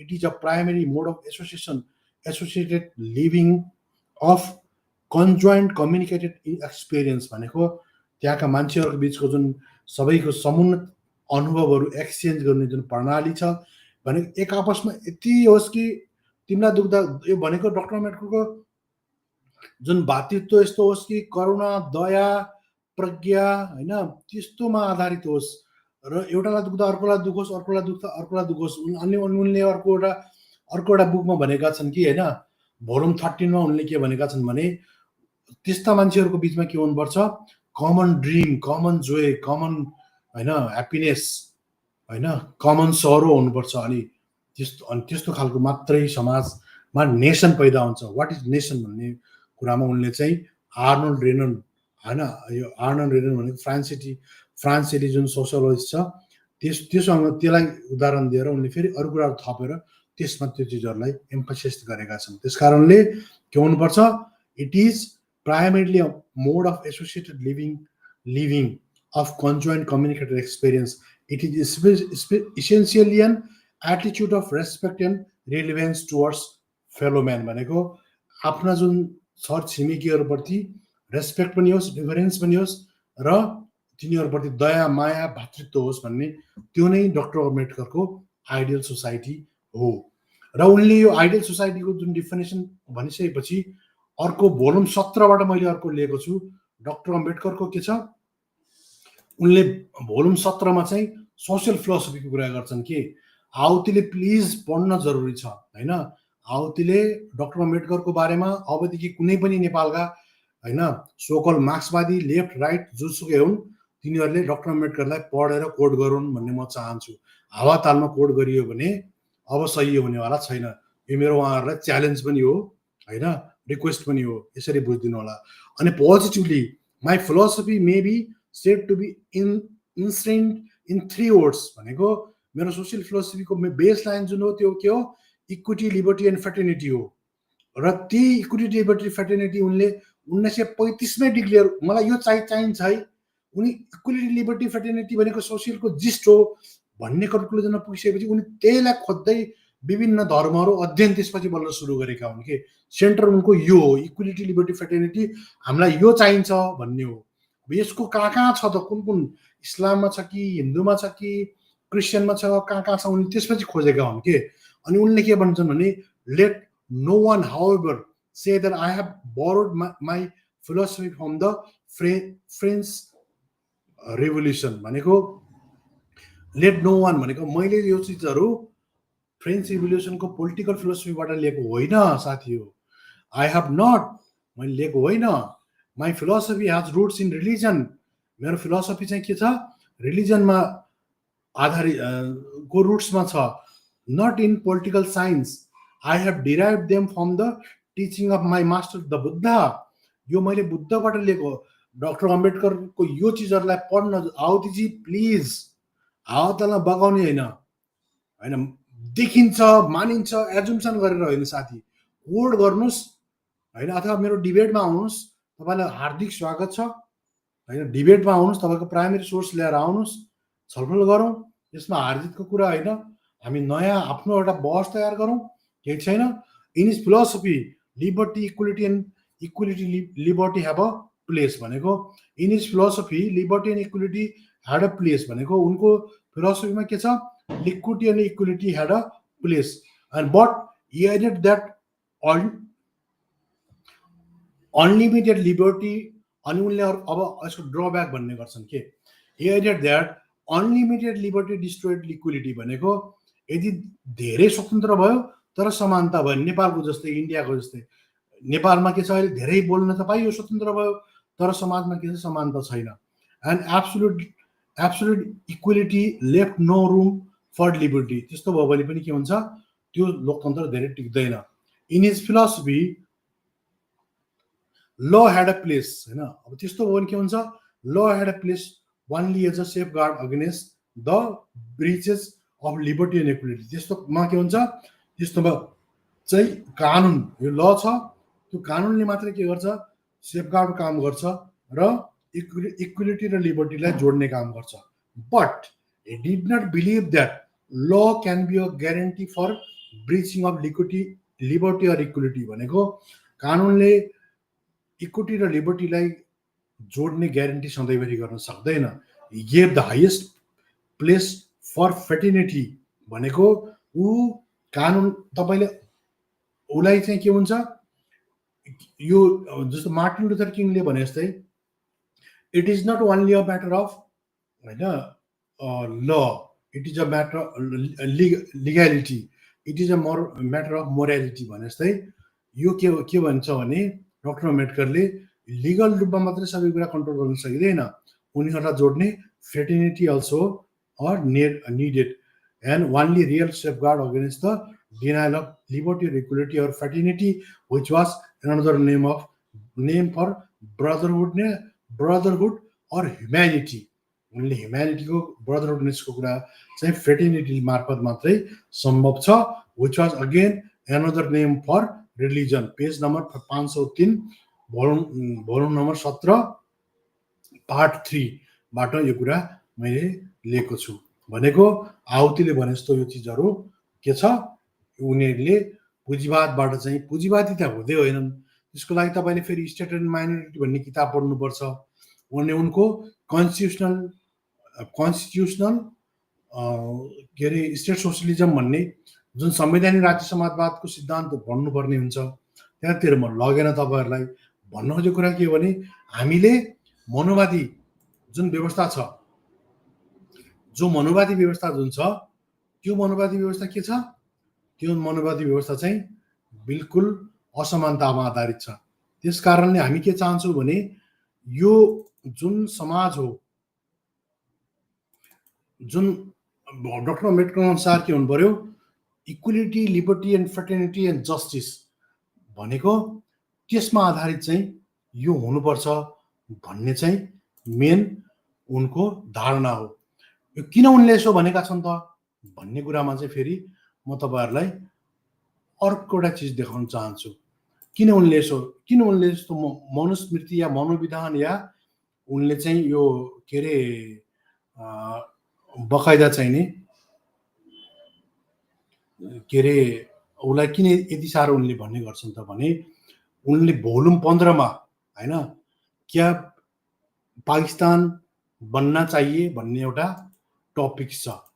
त्यो पाकिस्तान बन्न चाहिए क्या भन्ने एउटा टपिक्समा उनले के भन्छ भने, अगर वास्तव में हिंदू राज्य बन जाता है तो उनी हिंदू राष्ट्र को खरो विरोध गर्छन् के, किनभने हिंदू राष्ट्र भनेको के हो, निसन्देह इस देश के लिए एक भारी खतरा उत्पन्न हो जाए। कुछ भी कहे हिन्दुत्व भने के हो, स्वतन्त्रता, समानता और भाइचारा, जुन अघि हामीले कुरा गर्यौं नि, जुन तीनटा क्रक्स उनको सोशल फिलोसफीको, हैन, त्यसैको क्रक्समा के उनले के भन्छन्, हिन्दुत्व भनेको स्वतन्त्रता, समानता र भाइचाराको लागि खतरनाक हुन्छ र यस आधार पर प्रजातन्त्र के लिए ये अनुपयुक्त है, भनेको प्रजातन्त्रको लागि यो खतरनाक हुन्छ, त्यसकारणले हिन्दू राज्यको हर कीमत पर रोका जाना चाहिए भनेर उनले भोल्युम 15 बाई हिन्दी भर्सनको भोल्युम 15 को 365 नम्बर पेजमा उनले हिन्दू राष्ट्रको बारेमा चाहिँ बिल्कुल उनले नकारेका छन्। त्यो नकार्नुको कारण तपाईलाई मैले भनिसके।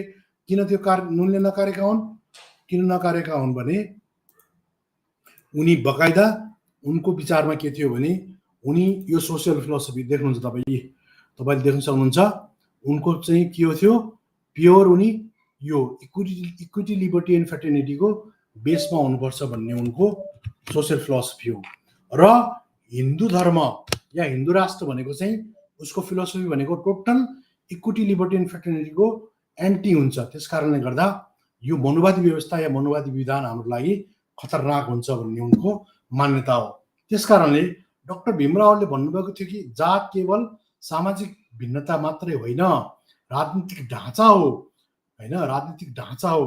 मनुवादी समाजमा धर्म नै संविधान हो र मनुस्मृति लगायतका अन्य स्मृतिहरू नै के हुन्छन् त्यस्तोमा। अनि त्यस्तोमा के हुन्छ, त्यो मनुस्मृति लगायत यी चिजहरू चाहिँ बकाइदा रूपमा यिनीहरू तपाईँको देख्न सक्नुहुन्छ, यहाँ हेर्न सक्नुहुन्छ। त्यस्तो छ। अनि त्यो होइन, मनुस्मृति समाजका धर्म नै संविधान हो र मनुस्मृति लगायत स्मृतिहरू नै कानुन हुन्छन्। यो समाज न्यायको पक्षमा उभिन सक्दैन भनेको मनुवादी समाज कहिले पनि न्यायको पक्षमा उभिन सक्दैन, किनभने त्यसको धर्म नै के हुन्छ, अन्यायमा आधारित हुन्छ। के हुन्छ, अन्यायमा आधारित हुने गर्छ। त्यसैले गर्दा के हुन्छ, उनीहरू यसको बिल्कुल विरुद्धमा हुने गर्छन्। र रुकुम नरसंहारमा सुर्खेत उच्च अदालतको फैसला भनेको त्यो नैतिक विफलता हो, होइन। त्यो के हो, त्यो चाहिँ यो लोकतान्त्रिक समाजको नैतिक विफलता हो, या ब्राह्मणवादीहरू के हो, यो उनीहरूको नैतिक जित हो, ब्राह्मणवादी मनुवादीहरूको, जहाँ सामाजिक न्यायको संविधान मनुस्मृतिको परम्परासँग हार्ने गर्यो। किनभने त्यहाँ सामाजिक न्याय र लोकतन्त्र जुन हो त्यो चाहिँ बिल्कुल रूपमा हारेको देखिन्छ। र यो अहिलेसम्मको के छ, खेदजनक छ। र यो खेदजनक अवस्थामा हाम्रो समाजमा पुग्ने स्थिति आयो, होइन। लज्जास्पद हार लोकतन्त्र र सामाजिक न्यायको भयो, जहाँ ब्राह्मणवाद, ब्राह्मणतन्त्र र मनुवादको नैतिक जित भयो। यो नै अहिलेको 21औं शताब्दीको सबैभन्दा लज्जास्पद हार हो लोकतन्त्रको। त्यस कारणले गर्दा यसबाट हामीले बिल्कुल, होइन, हामीलाई यसबाट यो असमानतावादी, होइन, जो स्वतन्त्रता, समानता र भाइचाराको विरुद्ध यो जुन मनुवादी समाज छ, त्यो मनुवादी समाजभन्दा पर गएर हामी के चाहन्छौँ भने त्यो समाज बिल्कुल यो मनुवादी समाज नभएर हाम्रो उद्देश्य भनेको बिल्कुल स्वतन्त्रता, समानता र भातृत्वमा आधारित त्यो खालको सोसियल फिलोसफी भएको समाज हामी चाहन्छौँ। अब अर्को कुरा के छ भने, यो जुन सुर्खेतको उच्च अदालतले जुन खालको फैसला दियो, यो फैसला किन यसरी दियो हो त? एक्कासित आएको होइन। अब यसलाई हामी अर्को दार्शनिक ग्राम्सीको अनुसार यसलाई हामीले हेर्ने कोसिस गर्नेछौँ, होइन। ग्राम्सीले यसलाई कसरी भनेका छन् त, कसरी हेरेका छन्? ग्राम्सीमा के हुन्छ भने, ग्राम्सी भन्छन् यसमा दुईटा हुन्छन्। एउटा, होइन, ग्राम्सीले, होइन, के भन्छन् भने अर्को रिप्रेसिभ स्टेट एपार्टस भन्ने हुन्छ, अर्को आइडियोलोजिकल स्टेट एपार्टस भन्ने हुन्छ।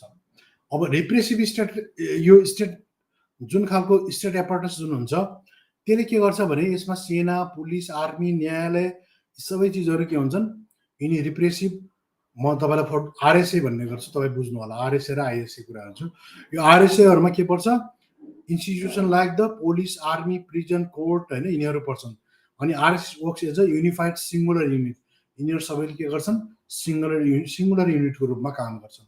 अनि यो आरएसएले के गर्छ, belongs to the public domain भनेको यिनीहरू, it is the visible to the public and it is for the public भनेको यो जुन पब्लिकहरूको आँखाले देख्न सकिने एपार्टसहरू हुन्छन्, होइन, जस्तो पुलिस, आर्मी, न्यायालय, जे भन्छौँ, यिनी देखिन्छन् र विरोध गर्न मिल्ने खालको एउटा व्यवस्था हुन्छ।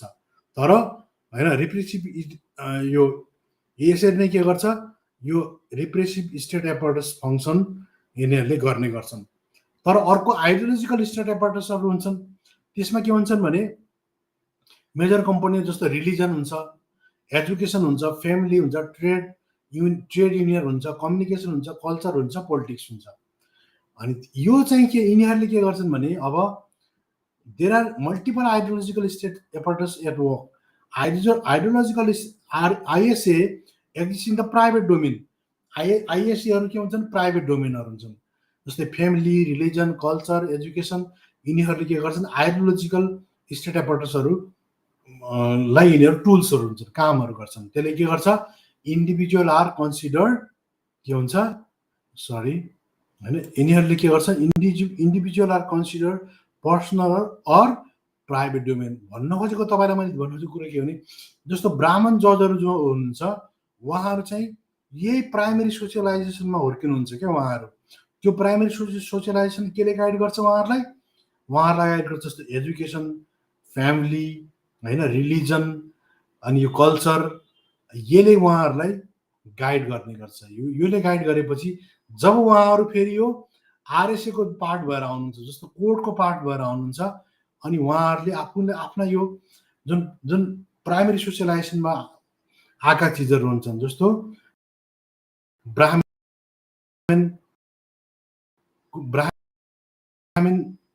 ब्राह्मणिकल भ्यालु सिस्टमले उसले भनिरहेको थियो कि मलाई चाहिँ पोल्यो होइन, मलाई एकदम पोल्यो, टिकापुर घटनाका चिजले मलाई पोल्यो, त्यही भएर मैले चिठी काटेँ।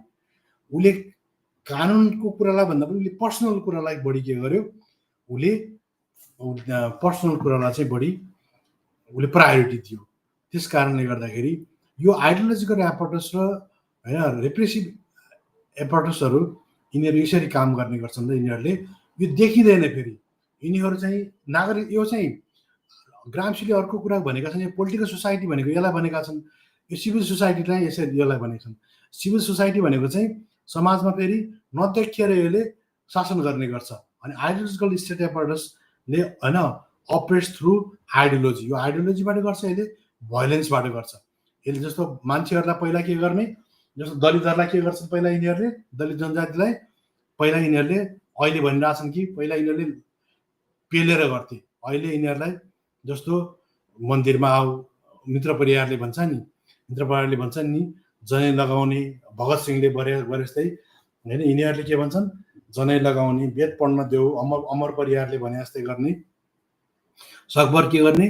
अहिले अब यिनीहरूलाई दलितहरूलाई यो अर्को एउटा के चन्द्रकान्त पौडेल भन्ने छन् नि, उनले भन्छन् वेद पुराणहरू दलितले पढ्न पाउनुपर्छ भन्ने चाहिँ के हो, उनीहरूलाई आइडियोलोजिकल एपरेटस प्रयोग गरेर उनीहरूलाई रिलिजियस एन्ड मेन्टल स्लेभरी बनाउने हो, के भनेको धार्मिक मानसिक गुलाम बनाउने र त्यसरी उनीहरूमाथि शासन गर्ने। अब यदि त्यसरी मानेन भने अब हिन्दू राष्ट्र भयो भने के हुन्छ, अब यिनीहरू योमा फेल खाइरहेछन्, भोलि गएर के भन्छ, स्टेटले फेरि हिन्दू राष्ट्र बनाउने बित्तिकै दलितहरूलाई दबाएर पेलेर फेरि मारेर पिटेर भए पनि उनीहरूलाई कानुन लगाएर अहिले योगी आदित्यनाथले जसरी युपीमा गरिरहेछन् त्यसरी नै बुलडोजर लगाएर भए पनि तलाउने सिस्टम हुन्छ। यसको मतलब के हो भने, रुकुममा जसरी उच्च जातका समुदाय र दलित समुदाय बीचको भिन्नता ब्राह्मणिक सामाजिक पोजिसनको परिणाम चाहिँ हो होइन।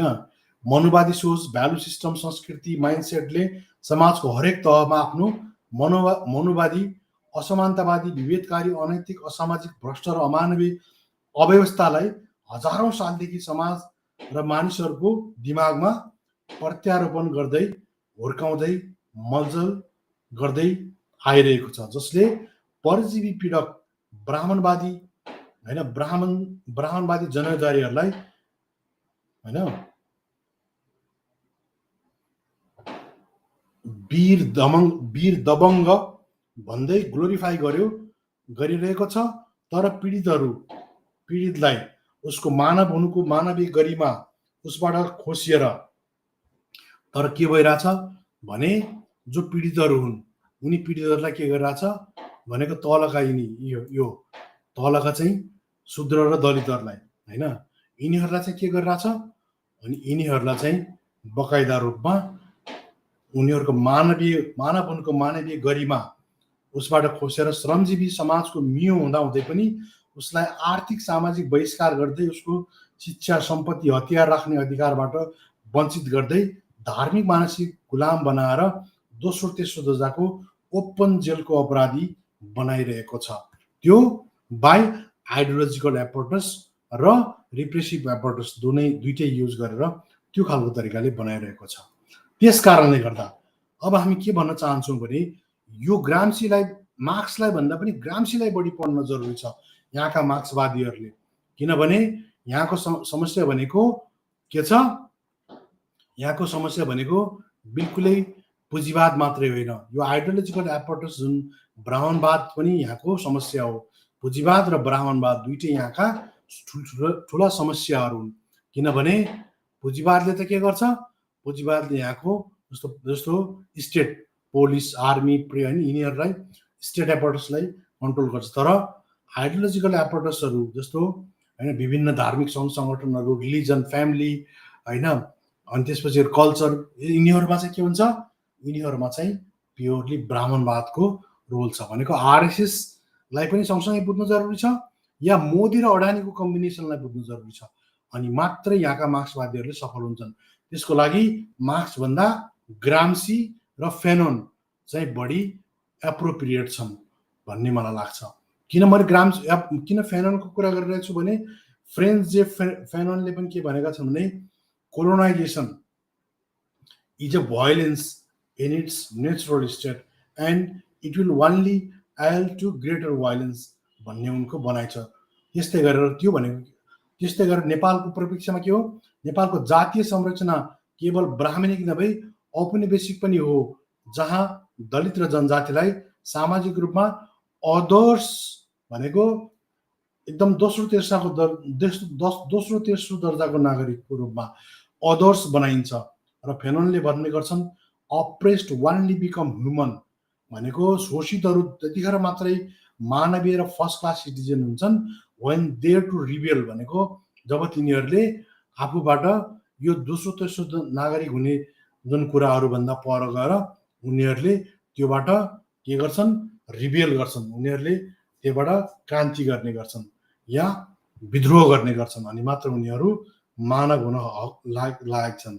यसको तर रुकुम जस्ता घटनाले र रुकुम जस्ता घटनामा यस्ता न्याय जुन खालका न्याय होइन जुन न्यायाधीशहरू, जुन न्यायका ठेकदारहरूले नै यसरी डिस्करेज गर्दाखेरि के हुन्छ भने हामीलाई रुकुम जस्तो घटनाले हामीलाई सम्झाउँछ यो समाज अझै त्यो विद्रोहको योग्य मानवीय अवस्थामा हामीलाई स्वीकार गरेको छैन। त्यस कारणले विद्रोह अपरिहार्य छ। रुसोले भने जस्तै man is born to be free, भनेको मान्छे स्वतन्त्र रूपमा जन्मेको, स्वतन्त्र रूपमा उसको अस्तित्व छ, त्यसकारण उसको स्वतन्त्र रूपमा ऊ लड्नुपर्छ भन्ने रुसोको कुरालाई पनि म यहाँ इन्फोर्स गर्न चाहन्छु। त्यस्तै गरेर अब म तपाईँहरूलाई अर्को एउटा महत्त्वपूर्ण कुरा अर्को के भन्न चाहन्छु भने तपाईँहरू नाम सुन्नुभएको होला माल्कम एक्स भन्ने मान्छेको, होइन? माल्कम एक्स भन्ने चाहिँ उनले के भनेका छन् भने जस्तो माल्कम एक्सको भनाइ सबैभन्दा वर्ल्ड फेमस भनाइ, किनकि जस्तो मनोमिडियाले आज तपाईँले देख्नुभयो हिजो सुर्खेतको घटना घट्यो, तर कुनै पनि बुद्धिजीवी समाजका आफूलाई मार्क्सवादी तबकाका या तथाकथित बुद्धिजीवी भन्ने कुनै पनि मान्छेले चाहिँ यो चाहिँ के अरे सुर्खेत उच्च अदालतले गरेको फैसलाको बारेमा जातीय एङ्गलबाट ब्राह्मणवादी मनुवादी व्यवस्थाको न्यायालय राज्य सत्तालाई कसैले पनि क्वेसन गरेको देखिएन कि खालि दलितहरूले बाहेक। त्यस कारणले के हो भने उनीहरूले कि त साइलेन्ट बसिरहेछन् कि त इग्नोर गरिरहेछन्। यो कति खतरनाक छ कि यिनीहरूको यो चाल। त्यस कारणले ब्राह्मणवादीहरूलाई मक्ख नपर साथी हो, तिमीहरू जुन ब्राह्मणवादीहरूकोमा गएर ब्राह्मणवादी हरूको डिपीमा गएर होइन उनीहरूकोमा ताली बजाएर आउँछौ, तिमीहरू जस्ट दलितका स्पेसली दलितका सो कल्ड आफ्ना बुद्धिजीवी भनाउँदाहरूलाई म के भन्छु भने तिमीहरूले गएर उनको खेताला काम गरिरहेछौ। खेताला मात्रै हो, यसलाई ब्रुडिङ प्यारासाइटिजम भन्छन् के, भनेको कोइलीले कागको बच्चा हुर्काए जस्तै मात्रै हो, तिम्रो टाउकोमा मुत्ने नै हुन् उनीहरूले। त्यो भएको हुनाले सानो सानो आवाज दलितको पक्षमा बोल्ने मान्छेलाई पनि प्रमोट गर, हाम्रो जस्तो च्यानलहरूलाई प्रमोट गर, क्रिटिकल भोइसहरूलाई प्रमोट गर। तिम्रो लागि उनीहरू बोलिदिँदैनन् के, भ्युजको लागि तिमीलाई युज गर्ने मात्रै हुन्। र म यसो किन भनिरहेको छु भने म स्पेसली खगेन्द्र सुनारजीलाई पनि भन्न चाहन्छु, तपाईँले उनीहरूप्रति धेरै कृतज्ञ भएर यहाँ ऊ गर्न केही जरुरी छैन। तपाईँलाई झ्याग्ने नै हुन् उनीहरूले जुन दिन त्यो उनीहरूले जब उनीहरूको पनि इकोनोमी बस इथिक्सको लडाइँ आउँछ जब उनीहरूको स्वार्थ र नैतिकताको लडाइँ आउँछ, मोनोमिडियाले जहिले पनि के गर्नेछ भने तपाईँलाई झ्याक्ने नै छ, जेलमै हाल्नेछ र तपाईँको विरुद्ध बोल्नेछ। त्यस कारणले नेपालका तथाकथित दलितहरूले अहिलेसम्म एउटा मिडिया गतिलो छैन। तपाईँहरूको एउटा मिडिया खडा गर्नुहोस्, आफ्नो भोइस रेज गर्नलाई कहिले पनि कोही के अरे बिरालोले मुसाको गीत गाउँदैन, मुसाले मुसाकै गीत गाउँछ। त्यस कारणले लन्जु फन्जु टाइपका तिनी झारेझुरे होइन, आइडेन्टिटी पोलिटिक्सको सबैभन्दा डिमेरिट त्यही हो। म चाहिँ के भन्छु भने दलित भएको कारणले, जनजाति भएको कारणले म कसैले सपोर्ट गर्नेवाला छैन साथी हो, यति कुरा ध्यानमा राख होइन। त्यस कारणले के हो भने आफ्नो मिडिया खडा गर, आफ्नो भोइस रेज गर, तिम्रो भोइस तिमीले रेज गर्ने हो। किन त्यसो भनिरहेको छु भने म्याल्कम नक्सले के भन्छन् भने होइन, if you are not careful, यदि तिमी होसियार छैनौ भने the newspaper will have you hating the people who you are being oppressed. भनेको तिमी शोषित भए तापनि मिडियाहरूले तिमीलाई शोषितहरूलाई नै हेट गर्न सिकाउनेछन्।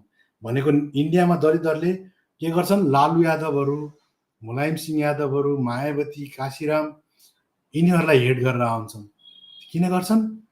त्यो मिडियाको कमाल हो होइन। जस्तो लालु यादवले बिए, एमए होइन, बिएड गरेको छ, मास्टर्स गरेको मान्छे हो, तर उसलाई के भन्छन्, लालुवा, चाराचोर, घोटाला। तर योगी आदित्यनाथ जस्तो होइन 8-10 साल प्लस पढेको मोदी यस्तो औँठा छापलाई उसलाई ग्लोरिफाई गर्ने मिडियामा त्यति ताकत हुन्छ साथी हो। त्यस कारणले नेपालका दलितले बुझ, इन्डियाका दलितले पनि बुझ कि साउथ एसियाका सबै दलितले बुझ कि आफ्नो मिडिया खडा गर, आफ्नो भोइस रेज गर। अबको जमाना सोसियल मिडियाको जमाना हो होइन। त्यो काहीँ गरेर कुकुर जस्तो कराएर हुँदैन। यसको थ्योरिटिकल बेस चाहिन्छ, फिलोसोफिकली काउन्टर गर्नु जरुरी हुन्छ। दार्शनिक रूपमा इतिहासलाई खङ्गाल, रिसर्चर पैदा गर।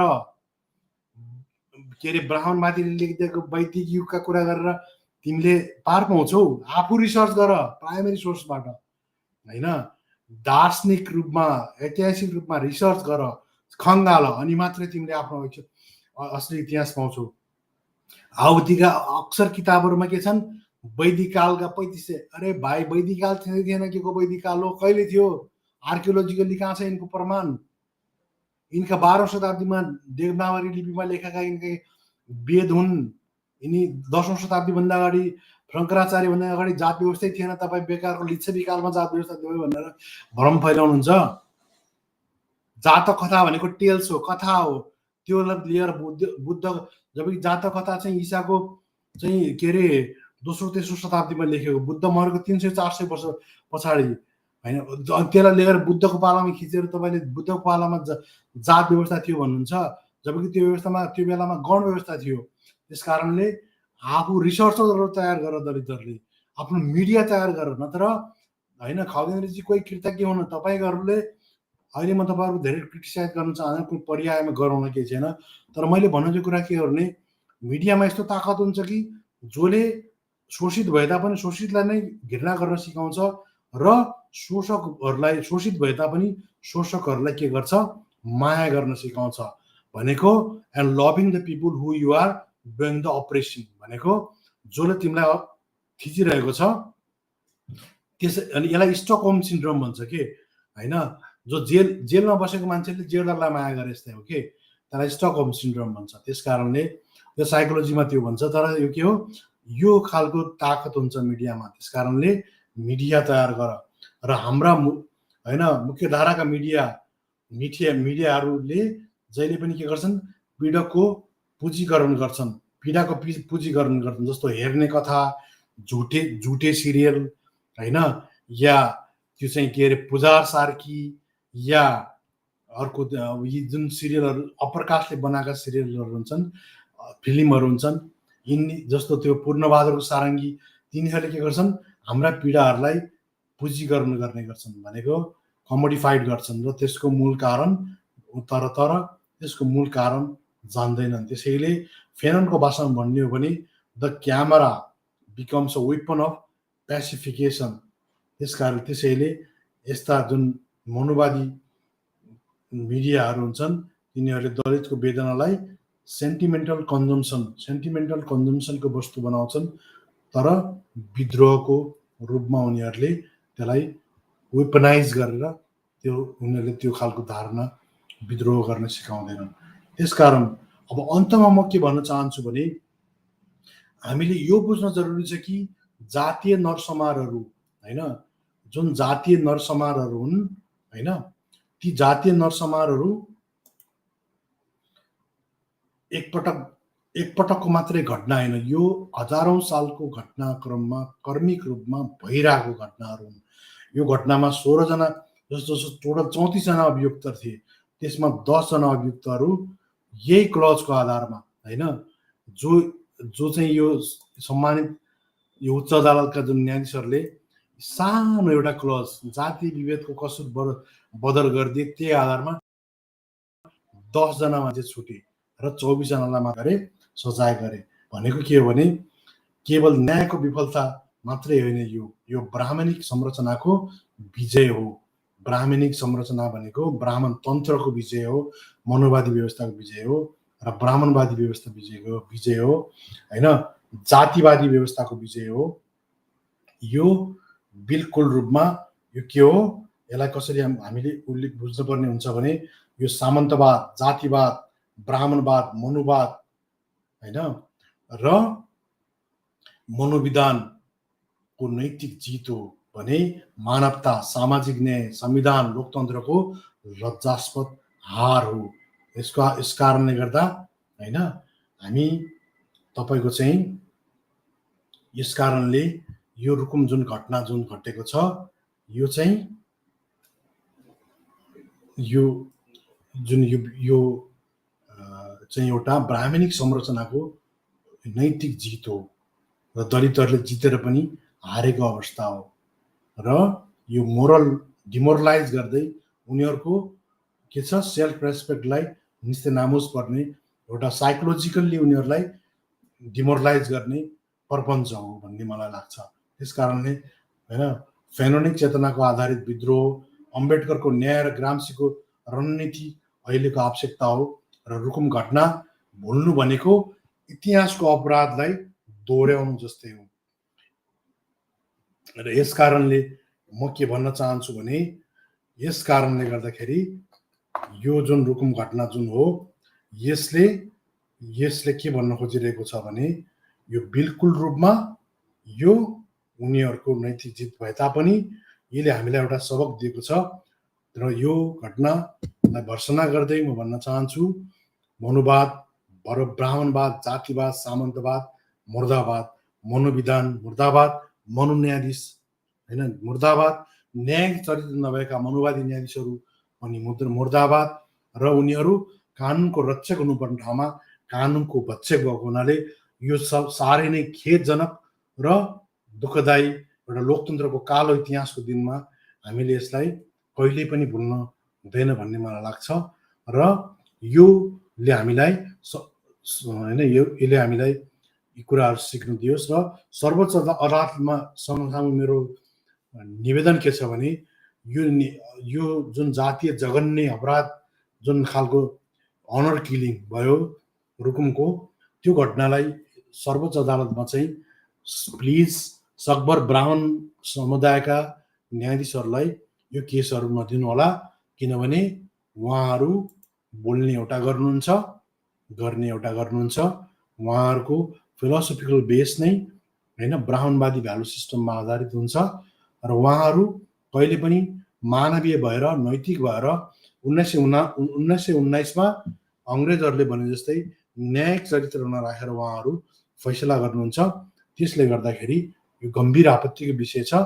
त्यसैले यो म सर्वोच्च अदालतलाई, सम्मानित सर्वोच्च अदालतलाई के आग्रह गर्न चाहन्छु भने यो चाहिँ उहाँहरूको इजलासभन्दा टाढा राखियोस् भन्न चाहन्छु। र अन्तमा मेरो के आग्रह छ भने साथीहरू, यदि तपाईँ पनि यो अन्यायको विरुद्ध आवाज उठाउन चाहनुहुन्छ भने कृपया यो भिडियोलाई सेयर गर्नुहोस् र हाम्रो क्रिटिकल जर्नीको सब्सक्राइब गर्नुहोस् र यो बौद्धिक यात्रामा हामीसँग जोडिनुहोस्। किनभने धर्मको नाममा हुने अन्याय धर्म होइन, शान्तिका नाममा हुने मौनता पनि शान्ति होइन भन्दै आजको 2 शब्द यही टुङ्ग्याउँछु। हस् त, धन्यवाद। जय संविधान, जय विज्ञान, जय लोकतन्त्र, जय सामाजिक न्याय, मनुवाद मुर्दाबाद, ब्राह्मणवाद मुर्दाबाद, जातिवाद मुर्दाबाद, पितृसत्तावाद मुर्दाबाद, ब्राह्मण तन्त्र मुर्दाबाद भन्दै बिदा लिन चाहन्छु। हस् त, नमस्ते।